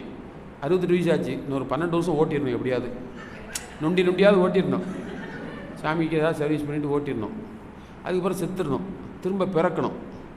அதுக்கப்புறம் ஒரு 100 வயசு வரைக்கும், அதுக்கப்புறம் 80 வயசு வரைக்கும் திரும்ப வாழ்ந்தோம்னா பார்த்துடலாம்ல, உலக சமாதானத்தை பார்த்துடலாம்ல. அதுக்காக எனக்கு ஒரு பிறவி வேணும்னு இப்போ கேட்டுக்கிட்டு இருக்கேன் அவர்கிட்ட. இதுதான் இப்போ ப்ரேயரே. பிறவி தொடரெலாம் ஒன்றும் அறுக்க வேண்டாம். எனக்கு, உங்களுக்கு இல்லை, உங்களுக்கு என்ன வேணாலும் இருக்கலாம். இப்போ நான் கடமைன்னு எடுத்துகிட்டு இல்லைங்க நீங்களும் அப்படி தான் இருக்கணும்னு நான் எப்படி சொல்ல முடியும்? ஒவ்வொருத்தருக்கும் ஒவ்வொரு கருத்து இருக்கும். எனக்கு இப்படி ஓடிக்கிட்டு இருக்கு உள்ள. அதனால் அந்த உலக சமாதானத்தை சாமி சொன்னதை பார்த்துடணும். தங்கத்தை எல்லாம் கப்பலின் அடித்தகடுகளால் ஓடுறத கண்ணால் பார்த்துட வேண்டாமா? பீரங்கியினுடைய குழாய்களை எல்லாம் நீர் குழாய்களாக மாற்றுவோம், தண்ணீர் குழாய்களாக மாற்றுவோம் சொன்னதை கண்ணால் பார்த்துட வேண்டாமா? தாழ்பால் இல்லாத வீடுகளை பார்த்துட வேண்டாமா? இதெல்லாம் சாமி உலக சமாதானம் வந்தால் எப்படின்னு சொல்லியிருக்கிறார். யோசிச்சு பாருங்க. இதுக்காக இன்னொரு பிறவி பிறத்தாலும் பரவாயில்ல, என்ன வேணாலும் நடக்கட்டுமே. தத்துவம் தெரிஞ்சு போச்சு. நினைவாய் உடல் எடுத்துருவோம். நிலம் மீது வீழ்ந்த பின்னே எந்த வினை வேணா மறந்துடலாம், ஆனால் அவரை மறக்க முடியாது. வேதாத்திரி மகர்ஷியை மறக்க முடியாது. அவர் சூக்குவமாக இருந்துகிட்டே தான் இருப்பார். இன்னும் எத்தனை ஜென்மங்கள் எடுத்தாலும் சரி அவருடைய தீட்சை என்ன செய்யும், எனக்கு உதவி கொண்டே இருக்குங்கிறதுல நான் ரொம்ப ரொம்ப உறுதியாக இருக்கிறேன். அதனால் இந்த கடமை அறம் அப்படின்னு சொல்கிறதுல இன்னும் அடுத்ததாக சாமி சொல்லக்கூடியது, நான் எந்த லெவலில் இருக்கேங்கிறத முதல்ல புரிஞ்சுக்கோங்க. வாட் ஐ ஆம், ஹவ் ஐ ஆம், வேர் ஐ ஆம். வாட் ஐ ஆம்னா நான் என்னவா இருக்கிறேன், என்னுடைய குவாலிட்டி என்ன, இன்னும் மிருக குவாலிட்டியில் தான் இருக்கணா இல்லை மனுஷ குவாலிட்டி ஆகிட்டுனா இல்லை தெய்வத்தன்மையை 1-2 வந்திருக்கா, இதெல்லாம் கொஞ்சம் சர்ச் பண்ணி பாருங்கள். பார்க்கணும்னு சொல்கிறாரு. வாட் ஐ ஆம். ஏன்னா மிருகம் அப்படின்னு சொன்னால், ஒரு யானை இருக்குது அப்படின்னு சொன்னால் யானையினுடைய தன்மை யானைக்கு தெரியுமா? தெரியாது. நான் இவ்வளோ பெரிய உருவமாக இருக்கேன்னு அதுக்கு தெரியுமா? தெரியாது. யானை யானையாகவே இருக்குமா இல்லை வேற ஏதாவது மாறுமா? யானை பிறந்தா யானையாக தான் கடைசி வரைக்கும் இருக்கும். அப்படி தானே? இப்போ நம்ம மனுஷனாக இருக்கிறோம், மனுஷனாகவே இருக்கமா, அப்பப்போ மிருகமாக மாறிடுறோமா? மிருகமாக மாறிடுறோம்ல. இந்த மிருகமாக மாறுறது எனக்கு தெரியும். நான் மனுஷன்லேருந்து மிருக குணத்துக்கு போகிறதே நான் ஐடென்டிஃபை பண்ணிடலாம், அடையாளம் பார்த்துடலாம். அந்த டயத்தில் வேணால் தெரியாமல் இருக்கலாம். தனியாக உட்காந்து பாருங்கள், ஆமாம்ல இன்றைக்கி தேள் மாதிரி கொட்டிட்டேன், இன்றைக்கி நாய் மாதிரி குலைச்சிட்டேன், இப்படியெல்லாம் உள்ளே ஓடுது. தற்சோதனை பண்ணும்போது எல்லாம் ஓடுது. இல்லை ஓடுதா ஓடலையா? ஓடுது. எல்லாம் எங்கே இருக்குது உங்கள்கிட்ட? கரு மையத்தில் இருக்குங்க. கரு மையத்தில் இருக்கு. அதுக்கு அதெல்லாம் தெரியாது. அந்த மிருகத்துக்கு அந்த குவாலிட்டியெல்லாம் கிடையாது. இங்கே மட்டும்தான். மனிதனாக இருக்கக்கூடியவன் மிருக குணத்திலேயே இருக்கிறான். அந்த மிருகத்திலேருந்து மனுஷனாக மாறிட்டேங்கிறத நீங்கள் அடையாளம் காட்டுக்கலாம், அங்கே காண முடியாது. மனிதன்லேருந்து தெய்வ நிலைக்கு நான் உயர்ந்துட்டேன்னு சாமியை டெக்ளேர் பண்ணு, இறைவனாகி பாடுகிறேன்னு சொல்கிறாரு. ஒரு சாதாரண மனிதனாக இருந்து சினப்பட்டு கவலைப்பட்டு இந்த மாதிரி தத்துவங்களை எல்லாம் இயற்றி அதிலிருந்து கொஞ்சம் தற்சோதனையெல்லாம் செய்து இறைவனை உணர்ந்து நான் தெய்வ நிலைக்கு உணர்ந்து விட்டேன்னு டெக்ளேர் பண்ணுறாரு. மிருக குணத்திலிருந்து நான் தெய்வ நிலைக்கு வந்திருக்கேங்கிறத டெக்ளரே பண்ணிட்டு போயிட்டாரு. இதெல்லாம் செய்யக்கூடிய தகுதி யாருக்கு இருக்குது? ஒரு மனுஷனுக்கு தான் இருக்குது. அங்கே அந்த தகுதியே கிடையாது. அப்போ இந்த தகுதி பெற்ற மனிதன் வாட் ஐ ஆம், நான் இப்படிலாம் சிந்திச்சு தான் இவ்வளோ உட்காந்துருக்கோம். சும்மா ஒன்றும் வரல. அறிவில் கொஞ்சம் கொஞ்சமாக உயர்ந்து காட்டு முராண்டியாக இருந்த மனிதன் இப்படி உயர்ந்து உட்காந்துருக்கிறோம். இன்னும் இதுக்கு அடுத்த டிரான்ஸ்ஃபர்மேஷன் என்ன? இந்த மனிதன் முழுமை அடையணும், அறிவில் முழுமை அடையணும், எல்லாம் வல்ல இறைநிலையை உணர வேண்டும். இதுக்கு அடுத்த டிரான்ஸ்ஃபர்மேஷன் அதுதான் உங்களுடைய கடமை. அந்த கடமையை செய்யும் பொழுது இந்த சின்ன சின்ன கடமைகள், இல்லற கடமைகள் இருக்கு பாருங்க, அதை என்ன செய்யணும்? செவ்வனே செய்யணும். அதை அறத்தின் வழி நின்று செய்யணும். அதனால தான் கடமை அறம்னு சாமி சொல்லியிருக்காரு. அப்போ தெய்வ நிலைக்கு மாறுவது அப்படின்னு சொல்லக்கூடியதுக்கு எத்தனையோ மகான்கள் எவ்வளோ தியாகங்கள் பண்ணி தான் வந்திருக்கிறாங்க. அது யாரை வேணாலும் சொல்லலாம். உங்களுக்கு இந்த சபைக்கு நான் புதுசாக ஒன்றும் இல்லை. மகாவீரர் என்ன தியாகம் பண்ணார், பட்டினத்தார் என்ன தியாகம் பண்ணார், வள்ளலார் கல்யாணத்தை அன்னைக்கே பெண்டாட்டி அம்மா சாமி போயிட்டோமா வாழ்க வளமுடன் அப்படின்னு சொல்லி அனுப்பிச்சு விட்டார். அந்த இல்லற சுகம் கூட வேண்டாம் என்று ஒதுக்கியவர் யார்? வள்ளல் பெருமான். மகாவீரர் கோடீஸ்வரர், வேணாம்னு போயன்னு கோமணம் கூட இல்லை, அப்படியே அம்மனத்தோடு போய் உட்கார்ந்தவர். எதுக்கு? இந்த மனிதனிலிருந்து தெய்வ நிலைக்கு மாறுவதற்கு. இதுதான் கர்த்தவியம். கர்த்தவியம்னா சமஸ்கிருதத்தில் போதிக்கும் பொழுது அந்த கர்த்தவியம் அப்படின்னு சொல்லக்கூடிய வார்த்தைக்கு என்ன சொல்றதுமா? வெட்டப்பட வேண்டியது, அழிக்கப்பட வேண்டியதுன்னு சொல்கிறாங்க. சான்ஸ்கிரிட்டை போதிக்கும் பொழுது இது சொல்கிறாங்க. கர்த்தவியங்கிறதுக்கு மீனிங் என்னது? வெட்டப்பட வேண்டியது, அழிக்கப்பட வேண்டியது. நம்ம ஒன்றும் அது மாதிரி கோமணமும் கட்டிட்டு போக வேண்டாம். பட்டினத்தார் மாதிரி எல்லாத்தையும் விட்டுட்டு, சொத்து புத்தெல்லாம் விட்டுட்டு வெறும் 4 முளை வேட்டியோட போய் ஒன்றும் உட்கார வேண்டாம். வள்ளலார் மாதிரி இல்லறத்தை துறந்து அப்படியே போய் உட்காந்துட வேண்டாம். ஆனால் அருட்தந்தை வழியில் நின்று இந்த இல்லறத்தை நீங்கள் துறவரமாக மாற்றுவதற்கு இந்த கடமை அறம் என்ற ஒன்றை நீங்கள் பின்பற்றினாலே போதுமானது. சாமிஜி எல்லாத்தையும் பார்த்துட்டு தான் முடிவுக்கு வந்திருக்கிறார். கடைசியில் 2 மனைவியை கட்டிட்டு எல்லாத்தையும் கட்டினா, 2 முன்னாடி கட்டினவர்கிட்ட போய் சொன்னதை கேட்டுக்கிட்டு இருக்கீங்களா நீங்கள்? இப்படி டயலாக்லாம் என் காதலாம் வந்திருக்கு முன்னாடி. அப்படிப்பட்டவர் எப்படி அந்த கடமை அறத்தை அவர் பின்பற்றினார்? பின்பற்றி இன்னைக்கு உலக அளவில் இந்த மனவளக்கலை யோகத்தை எவ்வளோ அழகாக கொண்டு போயிருக்கிறாரு. யோசிச்சு பாருங்கள், எத்தனை கோடி மக்கள் இதை பின்பற்றிக்கிட்டு இருக்கிறாங்க.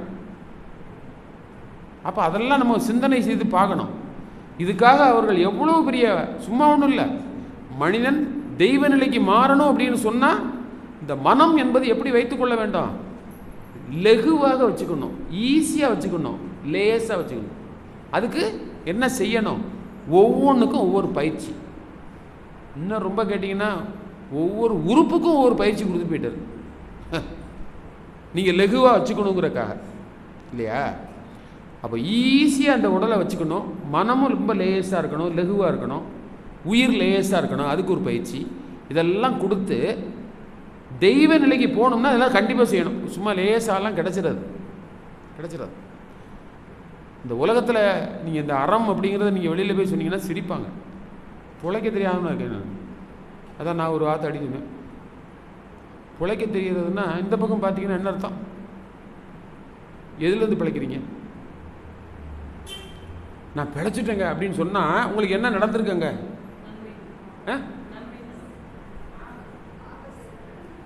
ஆபத்து ஏதோ நடந்து மரணத்திலேருந்து பிழைச்சிட்டேங்கிற மாதிரி தானே வருது. அப்படி தானே? அப்போ பிழைச்சே கடந்தால் நீங்கள் எதை நோக்கி போகிறீங்கன்னு அர்த்தம்? மரணத்தை நோக்கி போகிறீங்கன்னு அர்த்தம். அப்படி தானே? நான் பிழைச்சி கிடக்கிறேன் அப்படின்னு சொன்னால் என்ன அர்த்தம்? எனக்கு இன்னும் மரணம் வரலன்னு அர்த்தம். அப்படி தானே அர்த்தம்? அதுக்காக பிறந்திருக்கிறோம். மரணங்கிறது எப்போ வரும்னு தெரியுமா? இருக்காது, தெரியாதுல்ல. அப்போ என்ன செய்யணும்? அதுக்குள்ளே என்ன செய்யணும்? இந்த கடமையை செய்யணும்ல. அந்த கடமையெல்லாம் செய்கிறோம், அது அறத்தோடு செய்கிறோமா? தனக்கும் பிறருக்கும் துன்பம் இல்லாமல் இருக்கா? இதை நம்ம பார்க்கணுமா வேணாம்? இந்த கடமை அறம் நம்மகிட்ட இருக்கணும்ல. அதனால தான் what I am, how I am, நான் எப்படி இருக்கிறேன், என்னுடைய தகுதி என்ன, என்னுடைய திறமை என்ன, என்னுடைய அறிவு என்ன, என்னுடைய முயற்சி என்ன, how I am, where I am, what I am, இந்த 3ஐயும் சிந்திச்சு பாருங்கிறார். சிந்திச்சு பார்த்து அதுக்கு தகுந்தவாறு, அந்த ஆற்றலுக்கு தகுந்தவாறு, அறிவுக்கு தகுந்தவாறு, பொருளுக்கு தகுந்தவாறு என்ன செய்யணும்? இந்த 5 வகை கடமைகளை நிறைவேற்று. 5 வகை கடமைகள் என்னன்னு தெரியும்? தான், குடும்பம், சுற்றம், ஊர், சமுதாயம், உலகம். இந்த 5 வகை கடமைகளையும் ஒன்றில் ஒன்று கெடாமல் பார். நான் சமுதாயத்துக்கு ரொம்ப கடமை செய்கிறேன்னு செஞ்சு உடல் நலத்தோடு நீங்கள் படுத்துக்கிட்டீங்க அப்படின்னு சொன்னால் உங்கள் வீட்டில் இருக்கவங்களாம் சிரமப்படுவாங்க. அப்படிதானே? அப்போ ஒன்றில் ஒன்று கெடாமல் நீங்கள் என்ன செய்யணும்? இந்த 5 வகை கடமைகளை செய்யணும். அப்படி செஞ்சால் மட்டும்தான் இந்த கடமை அறத்தில் நீங்கள் இருக்கீங்கன்னு அர்த்தம். இல்லைன்னா அந்த கடமை அறத்தில் இல்லைன்னு அர்த்தம். அப்போ அந்த ஒன்றில் ஒன்று கெடாமல் அந்த 5 வகை கடமைகளை செய்யணும். சரி, அடுத்தது இப்போ ஒரு செயல் அப்படின்னு ஒன்று செய்கிறோம். இந்த செயலுக்கு இந்த விளைவு தான் வரும் அப்படிங்கிறத எண்ணி கணித்து செயல்படுறோமா? செயல்படணுமா வேணும்? செயல்படணும் தானே? அப்போ இதில் என்ன வேண்டி இருக்குதுல? விளைவறிந்த விழிப்பு நிலை வேணும். அப்போ விளைவறிந்த விழிப்பு நிலை என்ன? செயல் விளைவு, அந்த தத்துவம் எனக்கு தெரியணுமா வேணாமா? இந்த செயல் விளைவு தத்துவம் தெரிஞ்சு சொன்னதுனாலேயே புத்தர் அந்த நாட்டை விட்டு விரட்டி விட்டாங்க. அது தெரியுமா உங்களுக்கு? இறைவன் ஒருத்தரவே இல்லைன்னார் அவர். இறைவன் யாருமே கிடையாது. நீ செய்கிற செயலுக்கு விளைவாக வரும், அதுக்கு நீ தான் பொறுப்புன்னாரு. தீதும் நன்றும் பிறதர வரான்னு கணியன் பூங்குனான்னு சொல்லிட்டு போனதை இவர் என்ன பண்ணிட்டாரு? நீ தெய்வம்னு ஒன்றும் கிடையாது, நீ செய்கிற செயலுக்கு தகுந்த விளைவு உனக்கு வரும். இப்படியே சொல்லிட்டு போனோன்னு அவங்களாம் பயந்துக்கிட்டாங்க. ஆமாம்ல, அப்போ இனிமேல் நம்ம அதை செயல் செய்யாமல் இருந்தால் போதும். இறைவனையும் வழிபட வேண்டிய அவசியமே இல்லை. என் செயலில் திருத்தம் வந்துருச்சு அப்படின்னு சொன்னால் விளைவு நல்லதாக தானே வரும். அப்புறம் நான் எதுக்கு இறைவனை தேடணும்னு எல்லாரும் நினைக்க ஆரம்பிச்சிட்டான். இந்த மணி அடித்து சடங்கெல்லாம் செய்கிறவங்க இருக்கான் பாருங்கள், இதை சொல்லித்தானே நம்ம இத்தனை நாளும் பயமுறுத்திக்கிட்டு இருந்தவங்கள. பயமுறுத்தினா தானே நீ என்ன வேணாலும் பண்ணு, இங்கே வந்துடு, நீ என்ன வேணாலும் பண்ணு, இங்கே வந்து என்ன பண்ணு, காணிக்கையை போட்டுரு, பூசை அடிச்சுட்டு போயிரு, உனக்கு எல்லாம் நடந்துடும். நடந்துருமா? நடந்துருமா? அது எப்படி நடக்கும்? அதுக்கு அழகாக ஒரு புத்தத்தில் ஒரு கதை. ஒருத்தன் வந்தான் திடீர்னு, என்னப்பான்னாரு. இல்லை, எங்கள் அப்பா வந்து டைரெக்டாக மோட்சத்துக்கு போகணும், அவர் ரொம்ப ரொம்ப ரொம்ப ரொம்ப மோசமான ஆள், செஞ்சது எல்லாமே தப்பு தப்பு தப்பு, அறத்தின் வழியில் எதுவுமே அவர் செய்யலை, அவ்வளவும் அறம் பிறழ்ந்து நிறைய கேவலமான நிறைய விஷயம்லாம் செஞ்சிட்டார். இருந்தாலும் அவர் படுத்து கிடக்காரு, எப்படியாவது ஒரு மோட்சத்துக்கு போயிடணும், அதுக்காக வந்தேன், நிறைய சடங்குகள்லாம் பண்ணி பார்த்தேன், அதுலலாம் எனக்கு சாட்டிஸ்ஃபேக்ஷனே இல்லை, எவ்வளோ செலவழிச்சிட்டேன், அதனால் உங்களை தான் சொன்னாங்க, அவர்கிட்ட போ, அவர் உனக்கு ஏதாவது வழி சொல்லுவார் அப்படின்னு சொன்னேன். எங்கள் அப்பாவும் ரொம்ப விரும்பினார் உங்களை பார்க்கணும்னு, அவரால் வர முடியலை, அதனால் நான் கேட்க வந்திருக்கேன். நான் அப்படியா, சரி வான்னு சொல்லி ஒரு குளத்தங்கரைக்கு கூட்டிகிட்டு போனேன். ஒரு குடத்தை எடுக்க சொன்னார். எடுத்துட்டு அதில் கொஞ்சம் வெண்ணெயை வையின்னு சொன்னார். ஒரு கிலோ வெண்ணெயை உள்ளே வச்சான் பானைக்குள்ளே. அடுத்து இன்னொரு பானைக்குள்ளே கொஞ்சம் கல் எடுத்து போட சொன்னான். பொடி கல் விளையாண்டி கல்லாக எடுத்து போட சொன்னான். ரெண்டையும் அந்த குளத்தில் விடணும். இப்போ இந்த ரெண்டையும் எடுத்து ஒரு நீள கட்டையை எடுத்து ரெண்டையும் அடினான், அந்த பானையை உடையணும். வெண்ணெயை உடைச்ச உடனே அது என்ன பண்ணுச்சு, வெண்ணெய் மிதந்துச்சு. இந்த கல் அவர் சொன்னார், இந்த கல்லை உடைச்ச உடனே அந்த கல் மிதக்கணும் பார்த்துக்க அப்படின்னாரு. சொன்னோடனே இதை உடைச்சோடனே அது மிதந்த பார்த்தான். அதை உடைச்ச உடனே என்ன சொன்னார் அவர், கல்லும் மிதக்கணும் பார்த்துக்கோ அப்படின்னாரு. உடனே அவன் கட்டையை கல் பிடிச்சினான். யோ, உடனே நல்ல மனுஷன் நினச்சி வந்தேன், நீ ஏன் இப்படி வந்து, கல்லுன்னா அது தண்ணிக்குள்ளே போகும்னு தெரியும்ல, அது கனமாக இருக்குது, கல்லுக்குள்ளே போகும்னு உனக்கு தெரியும்ல, அதை விட்டுட்டு மிதக்கணுங்கிற, நல்ல விஷயம் சொல்லுவேன்னு பார்த்தா இதை மாதிரி வந்து என்னத்தையா சொல்லிக்கிட்டு இருக்கிற அப்படின்னா. இந்த கல் மட்டும் கனமாக இருந்தால் கீழே போகும்னு நினைக்கிற, ஆனால் உங்கள் அப்பா செஞ்சதெல்லாம் சேட்டை, ஆனால் அவரு கீழே இல்லாமல் மேலே போகணும்னு எப்படி நீ நினைக்கிறேன்னு கேட்டாங்க. அப்போ தான் அவனுக்கு புத்தியே வந்துச்சு. அப்போது வாழுகின்ற காலத்திலேயே வந்து இந்த உயிரை லேசாக வச்சுக்கணும்னா என்ன செய்யணும், இந்த கடமையை, அறத்தோடு கூடிய கடமையை நீங்கள் செய்தால் உங்களுடைய உயிர் எப்படி இருக்கும், லேசாக இருக்கும். அதுக்கப்புறம் எந்த மகாண்டே போய் நிற்க வேண்டிய அவசியம் இல்லை, எந்த கோயிலையும் போய் நிற்க வேண்டிய அவசியம் இல்லை. உயிரை லேசாக வச்சுக்கிட்டிங்கன்னா அது போகிற இடத்துக்கு போயிடும்ல.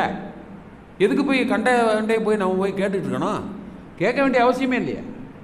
சாமிஜி கொடுத்த பயிற்சியை நீங்கள் நல்லா பண்ணிட்டீங்கன்னா யார்கிட்டையும் ஒரு பிரேயரும் வேண்டியதில்லை, எந்த தெய்வத்திலையும் போய் முழங்கால் போட்டு நிற்க வேண்டியதில்லை. தப்பு பண்ணால் முழங்கால் போட சொல்கிறாங்க, அப்படி தானே சொல்கிறாங்களா இல்லையா? முழங்கால் போட்டு நிற்கிறாங்களா இல்லையா? நிற்கிறாங்கன்னு தான் தேவாலயத்தில் பூரா முழங்கால் போட்டு நிற்கிறாங்க.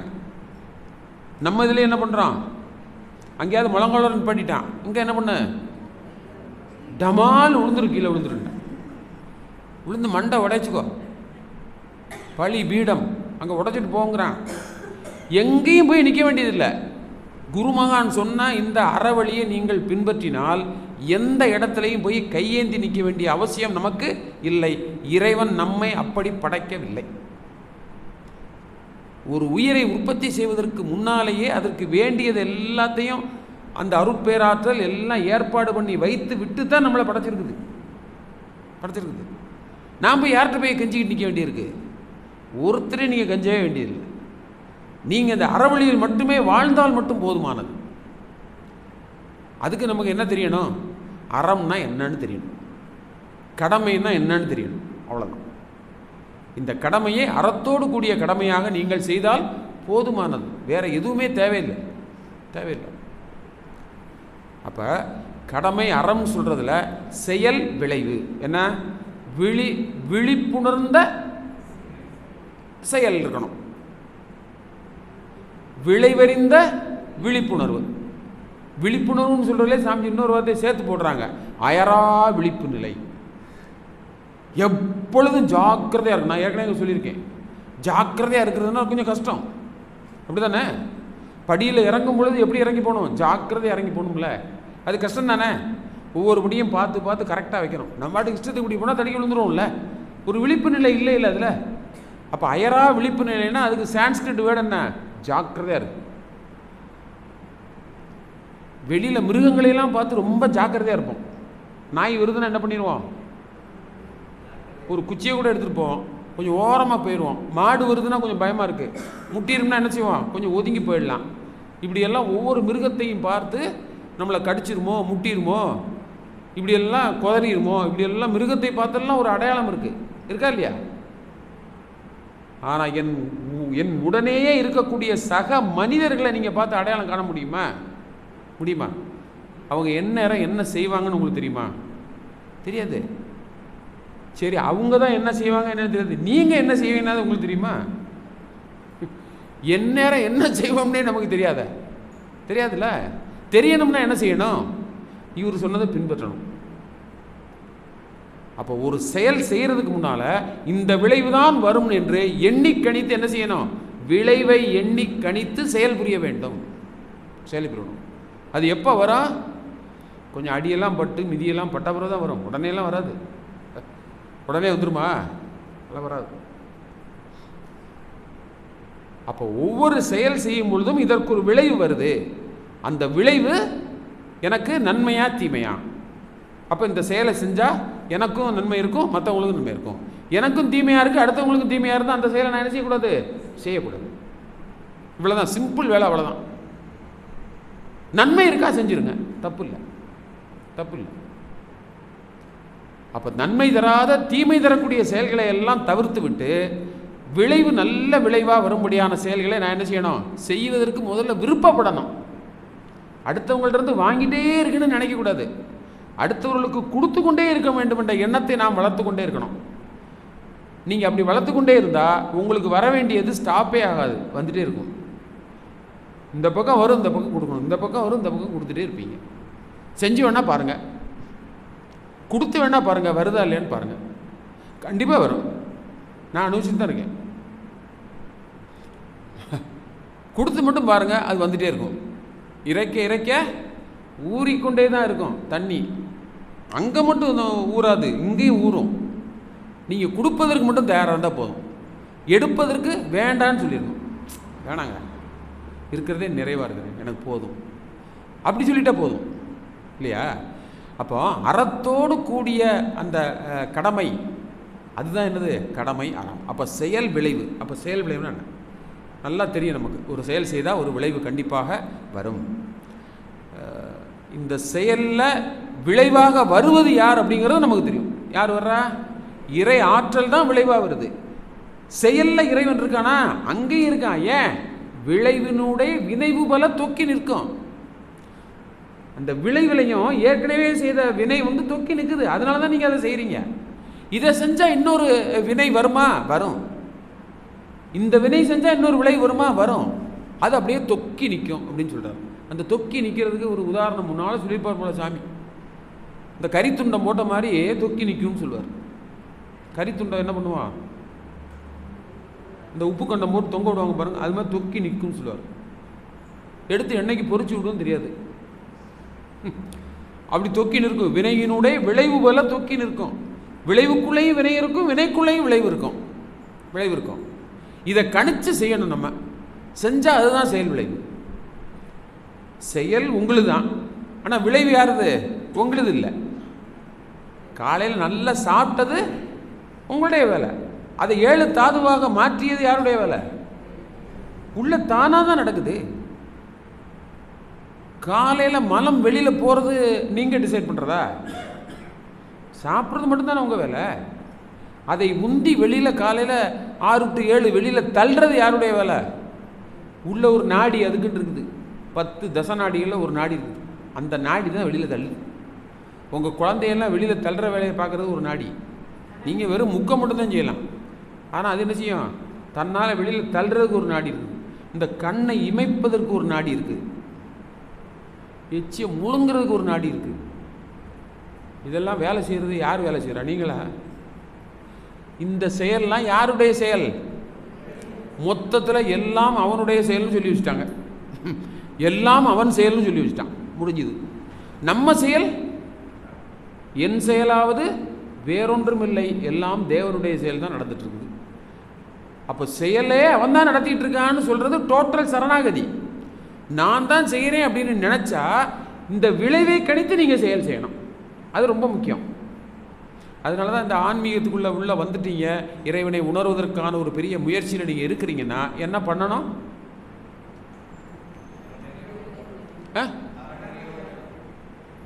கொஞ்சம் சும்மா இருக்கணும்.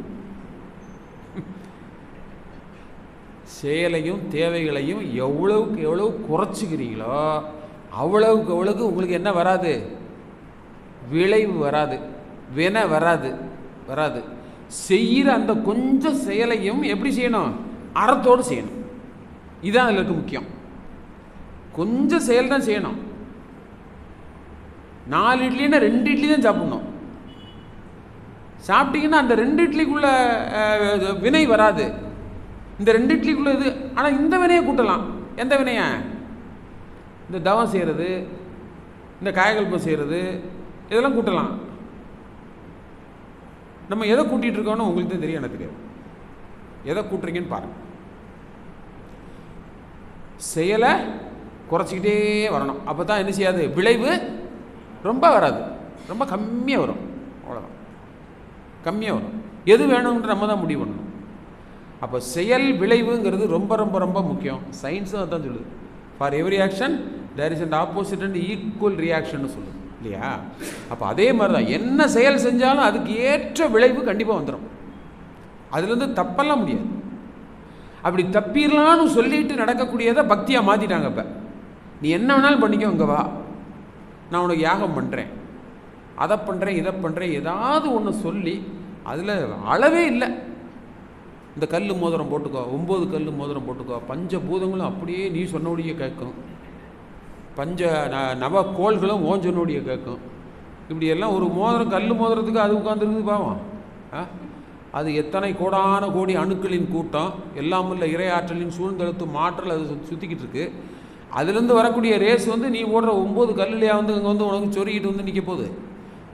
இதெல்லாம் போட்டுட்டு உன்னுடைய செயல் அறத்திற்கு அப்பாற்பட்டு இருந்தால் என்ன ஆகும்? என்ன ஆகும்? நிற்குமா? அது ஒரு நிமிஷம்தான்.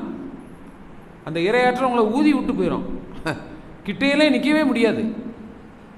அந்த அளவுக்கு இந்த பிரபஞ்சத்தினுடைய ஆற்றல் அளப்பரிய ஆற்றல். அது அந்த அளப்பரிய ஆற்றல்லாம் எல்லை கட்டி இங்கே வந்து நின்றுட்டுருக்குது, இங்கே வந்து நின்றுருக்குது.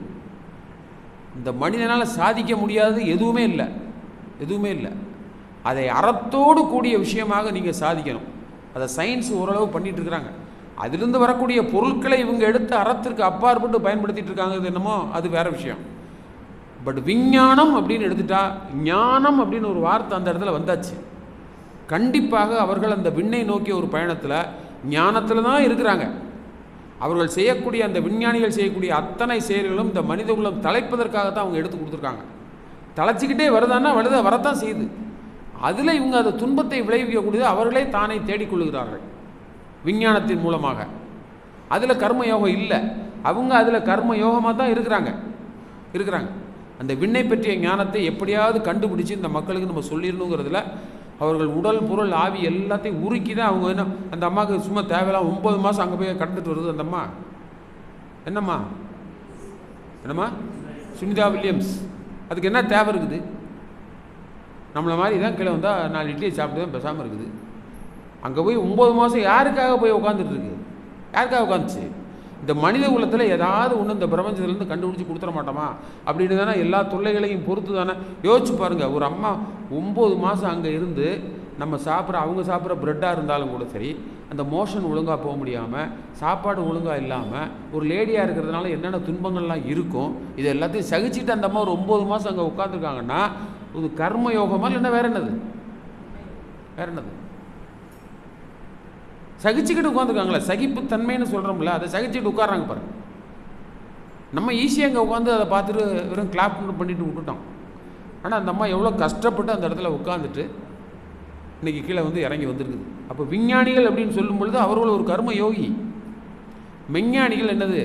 அவரும் கர்ம யோகி. அவங்க அப்போ இந்த கர்ம யோகம் அப்படிங்கிறத நம்மளால் முழுமையாக செய்ய முடியாததுக்கு என்ன காரணம்னு சொல்லுங்கள், நிறைவு செய்திடலாம். சொல்லுங்கள். வினைப்பதிவு வேற, பற்று. கர்மயோகம் செய்ய முடியாததுக்கு பற்று, வினைப்பதிவு வேற. சொல்லுங்க.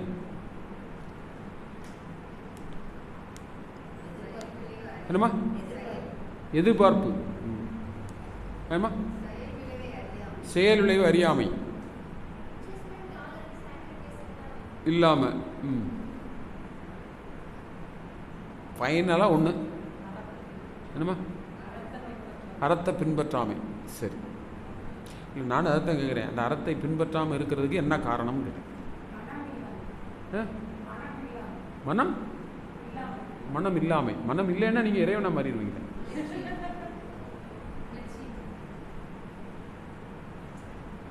இந்த ஞான யோகம் வாய்த்த பிறகுதான் கர்மயோகம். என்னது? அப்போ என்ன பெறலை நம்ம? இன்னும் இறை ஞானம் இன்னும் முழுமை அடையலை. அதனால இந்த கர்ம யோகத்தை என்னால் என்ன செய்ய முடியல, முழுமையாக செய்ய முடியலை. அப்படி யாரையாவது நீங்கள் ஒரு அடையாளம் பார்க்கணும்னு நினச்சிங்கன்னா எந்த எதிர்பார்ப்பும் இல்லாமல், எந்த எதிர்பார்ப்பும் இல்லை, வீட்லேயும் சரி அல்லது மன்றம் எடுத்துக்கிட்டால் மன்றத்தில் கூட வச்சுக்கலாம், அல்லது சமுதாயத்தில் வச்சுக்கலாம், எந்த எதிர்பார்ப்பும் இல்லாமல் யார் இந்த கடமையை செய்கிறாங்கன்னு பார்த்தா அதில் அறம் மட்டும் இருக்கும். ஆனால் எந்த எதிர்பார்ப்பும் இருக்காது. அதை தொண்டாக நினைத்து செஞ்சுக்கிட்டு இருப்பாங்க. அப்படி ஆளை நீங்கள் ஐடென்டிஃபை பண்ணி பார்த்தீங்கன்னா அவர்களால் மட்டும்தான் என்ன செய்ய முடியுது, 100% கர்மயோகத்தை கடைபிடிக்க முடிகிறது.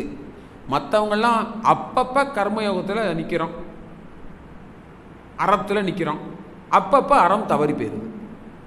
இல்லைன்னு உங்களால் மறுக்க முடியாது. 100% நான் அறத்தில் இருக்கிறேன் அப்படின்னு சொல்கிறவங்க யாராவது இருக்குமா? இவரை தவிர இல்லை. இல்லை, அது காரணம் என்ன? இந்த இறை ஞானம் இன்னும் என் அறிவில் முழுமை பெறவில்லை. அதனால என்னால் என்ன செய்ய முடியலை, இந்த கர்ம யோகத்துக்குள்ள நான் போக முடியலை. அப்படி யாராவது நீங்கள் அடையாளம் பாருங்கள், இருக்காங்கன்னா கண்டிப்பாக அவங்க இறை ஞானம் பெற்றிருப்பாங்க. அதில் ஒன்றும் மாற்று கருத்தே இல்லை. காலையில் எந்திரிச்சிலிருந்து சாயங்காலம் வரைக்கும் யாருக்கு என்ன தொண்டு செய்யலாம் அப்படின்னு அலைகிறாங்களான்னு பாருங்கள். தொண்டுக்கென்றே அலைவார், கேலிக்கு ஆளாவார், கண்டுகொள்வாய் அவனை ஞானத்தங்கமே, அவன் கடவுளில் பாதியடி ஞானத்தங்கமே. ஒரு பாட்டு இருக்கு, தெரியுதானே? அப்போ தொண்டுக்கிட்டே அலைகிற ஆள் யாராவது ஒரு ஆள் இருக்காங்களான்னு பாருங்கள். இப்போ நான் ரீசெண்டாக ஒரு ஆளை பார்த்தேன். பாவநாசம் அரியத்தூர் கோயிலுக்கு இதே மாதிரி ஒரு சிறப்பு தவத்தத்துவ உலகத்துக்கு போயிருந்தேன்.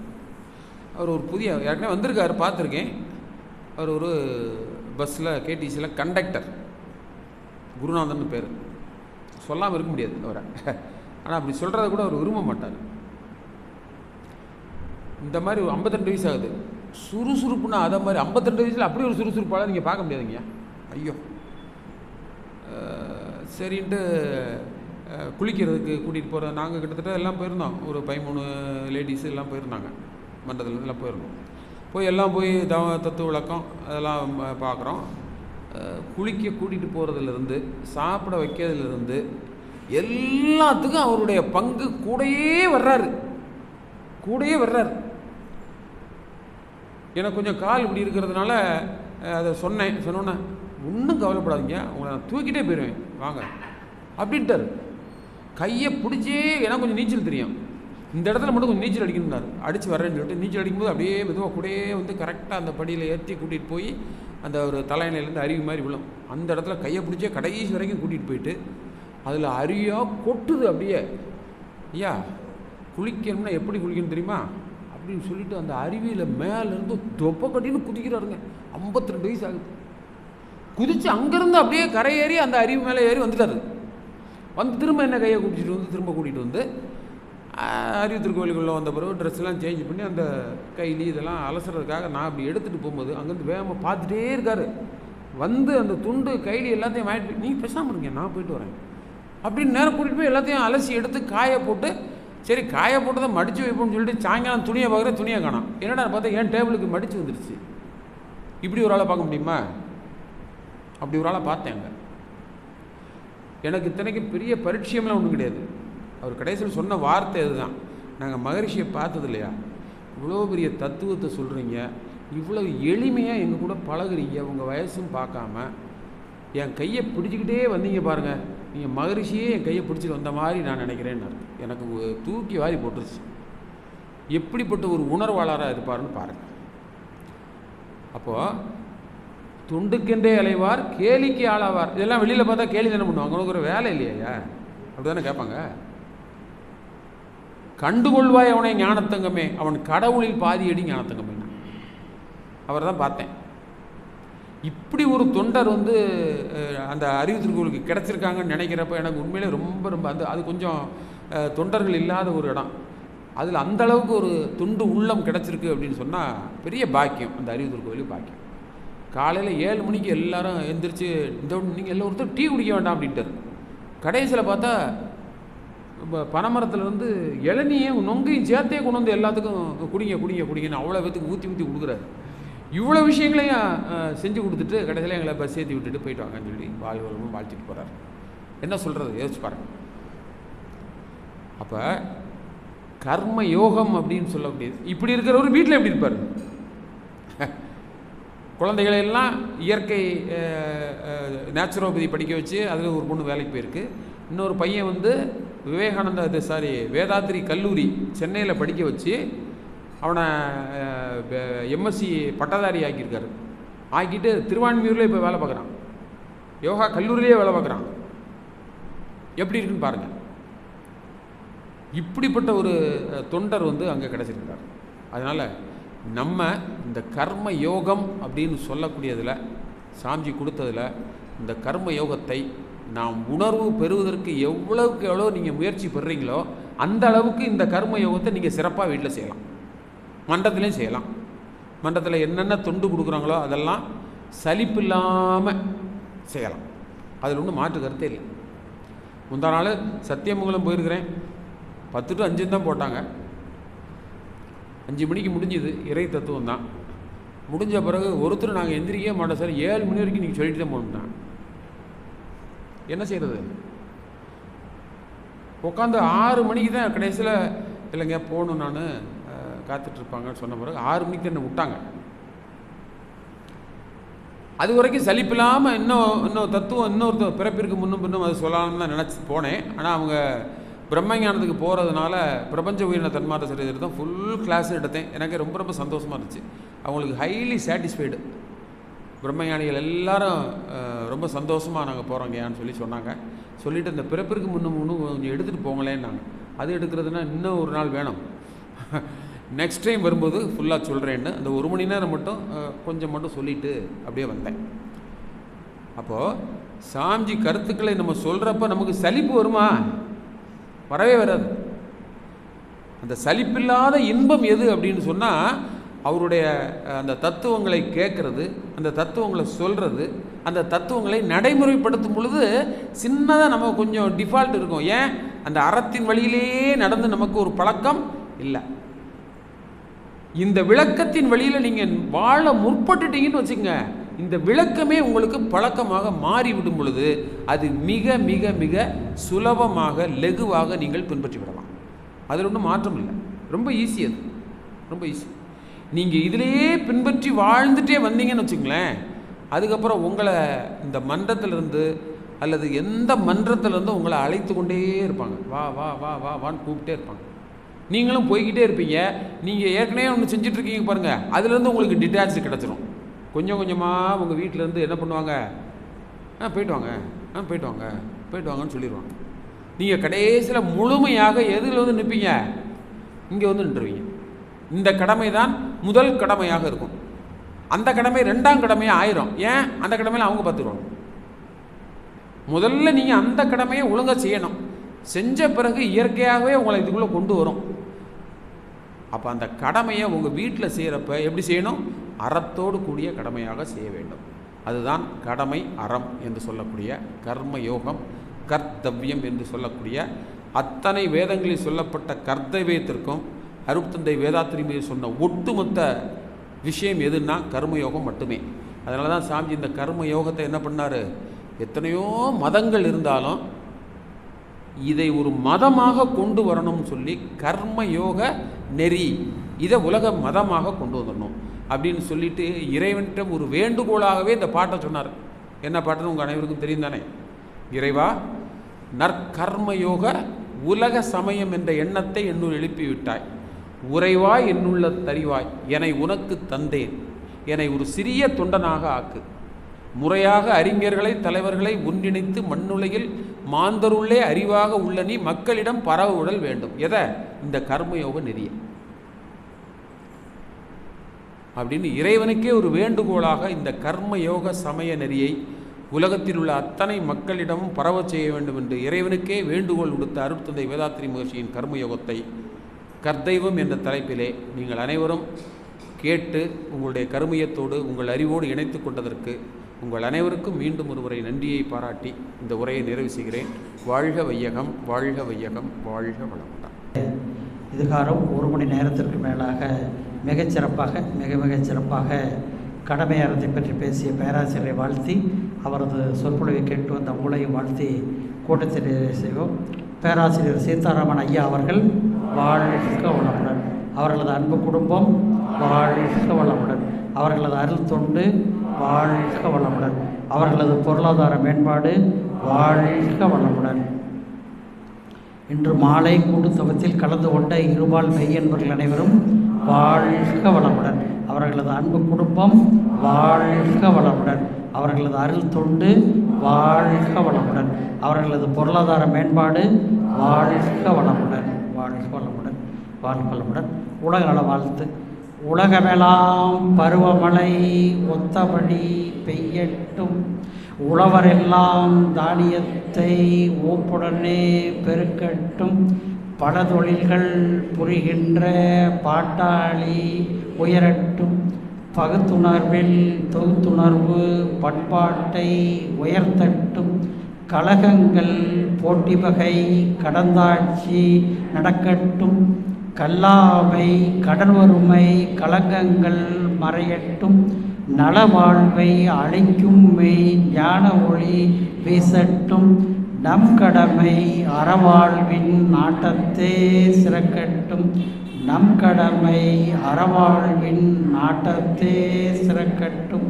நம் கடமை அறவாழ்வின் நாட்டத்தே சிறக்கட்டும். வாழ்க வையகம், வாழ்க வையகம்.